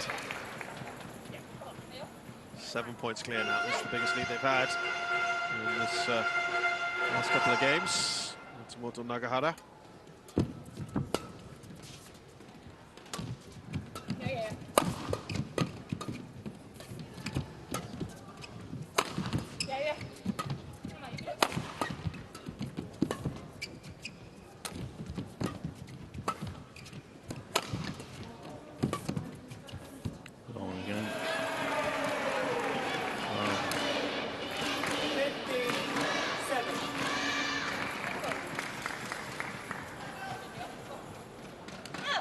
One of the reasons they play so many long is, of course, that they're a little bit afraid of the big attack of Matsumoto.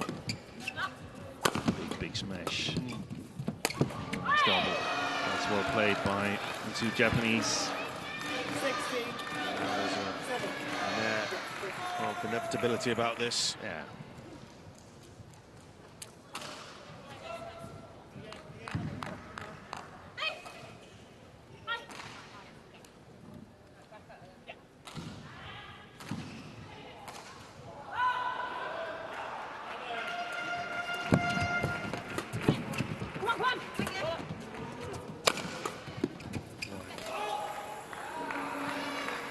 Well, that Smith's face there indicated she knew exactly what's going to happen next with this challenge.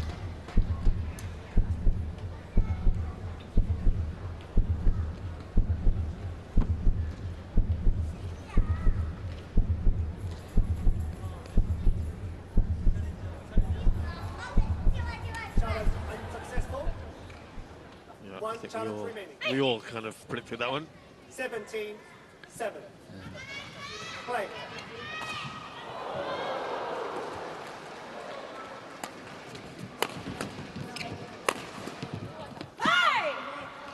Service over. 8, 7. brief reprieve, perhaps, for the English pair. Yeah, this is a chance to better the scoreline. Japan is going to win. It was established by the 8-2 lead early in the third game. Can't afford those mistakes.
Gone long again. 20. And that has set up 12 match points now. Matsumoto and Nagahara.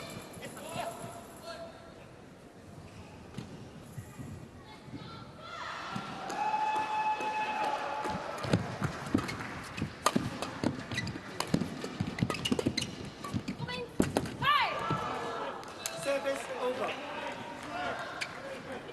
9-20.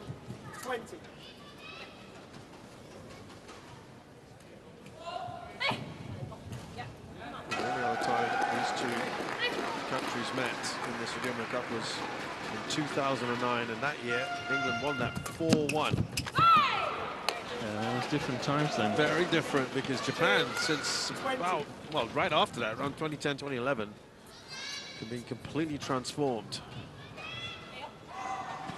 Very, very well in Thomas, Yuba, and Sudirman Cups. And it's kind of gone the other way for England. 3 in a row here 11-20. for the English pair.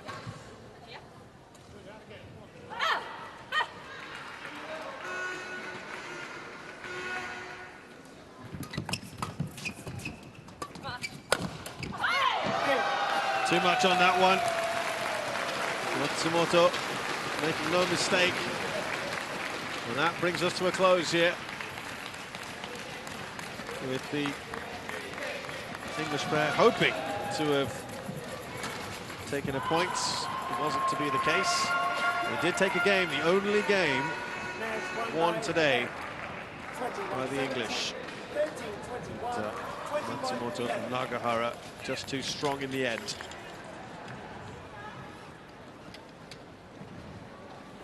And delight there. It's a W for win.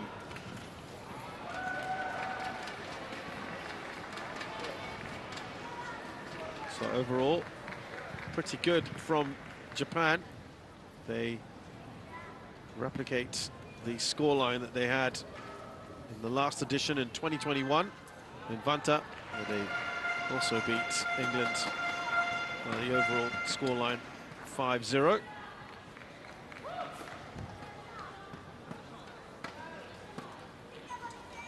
The only blot on their paper book, on their copybook, was dropping that game in the women's doubles.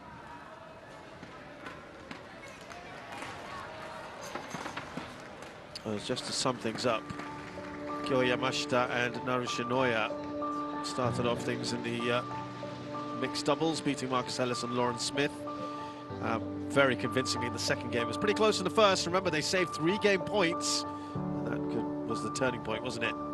Kanta Tsuneyama had it very easy against the youngster Nadim Delvi, who had his moments in that one, to be fair. But it was a slightly different story, wasn't it, for Saina Kawakami? It was one-way traffic for her against the teenager Lisa Curtin. That was over in just 20 minutes.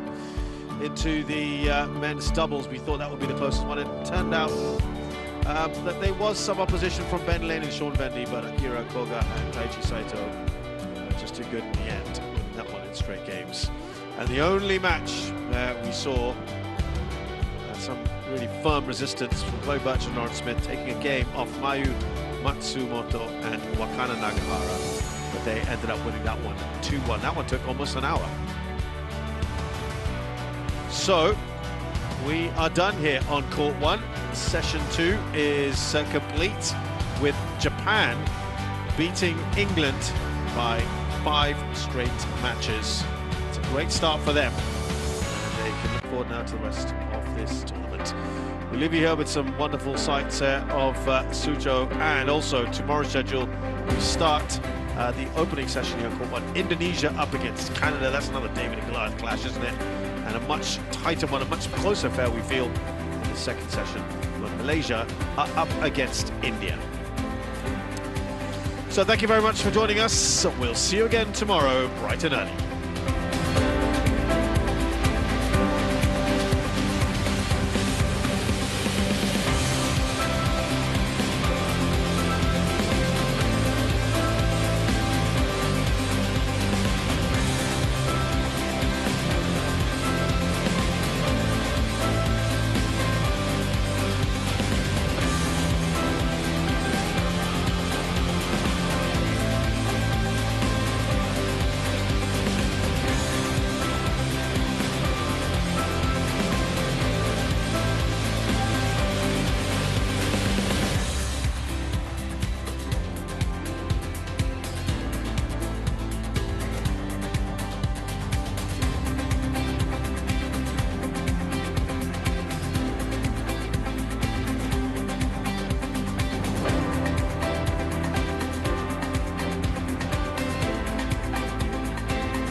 Ladies and gentlemen, this is the end of today's matches. Thanks to all the players and players on today's match. Thank you for your support. See you tomorrow. 观众朋友您好，请您注意安全，有序退场，带走您的个人物品，并签好去看台的证件，将可回收的塑料瓶以及其他垃圾投入适当的垃圾箱内，做一名环保拥护者。感谢您的合作。Ladies and gentlemen, please put your recyclable plastic bottles into the dustbin and recycling. Thank you for your collaboration. Have a nice day.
往集中。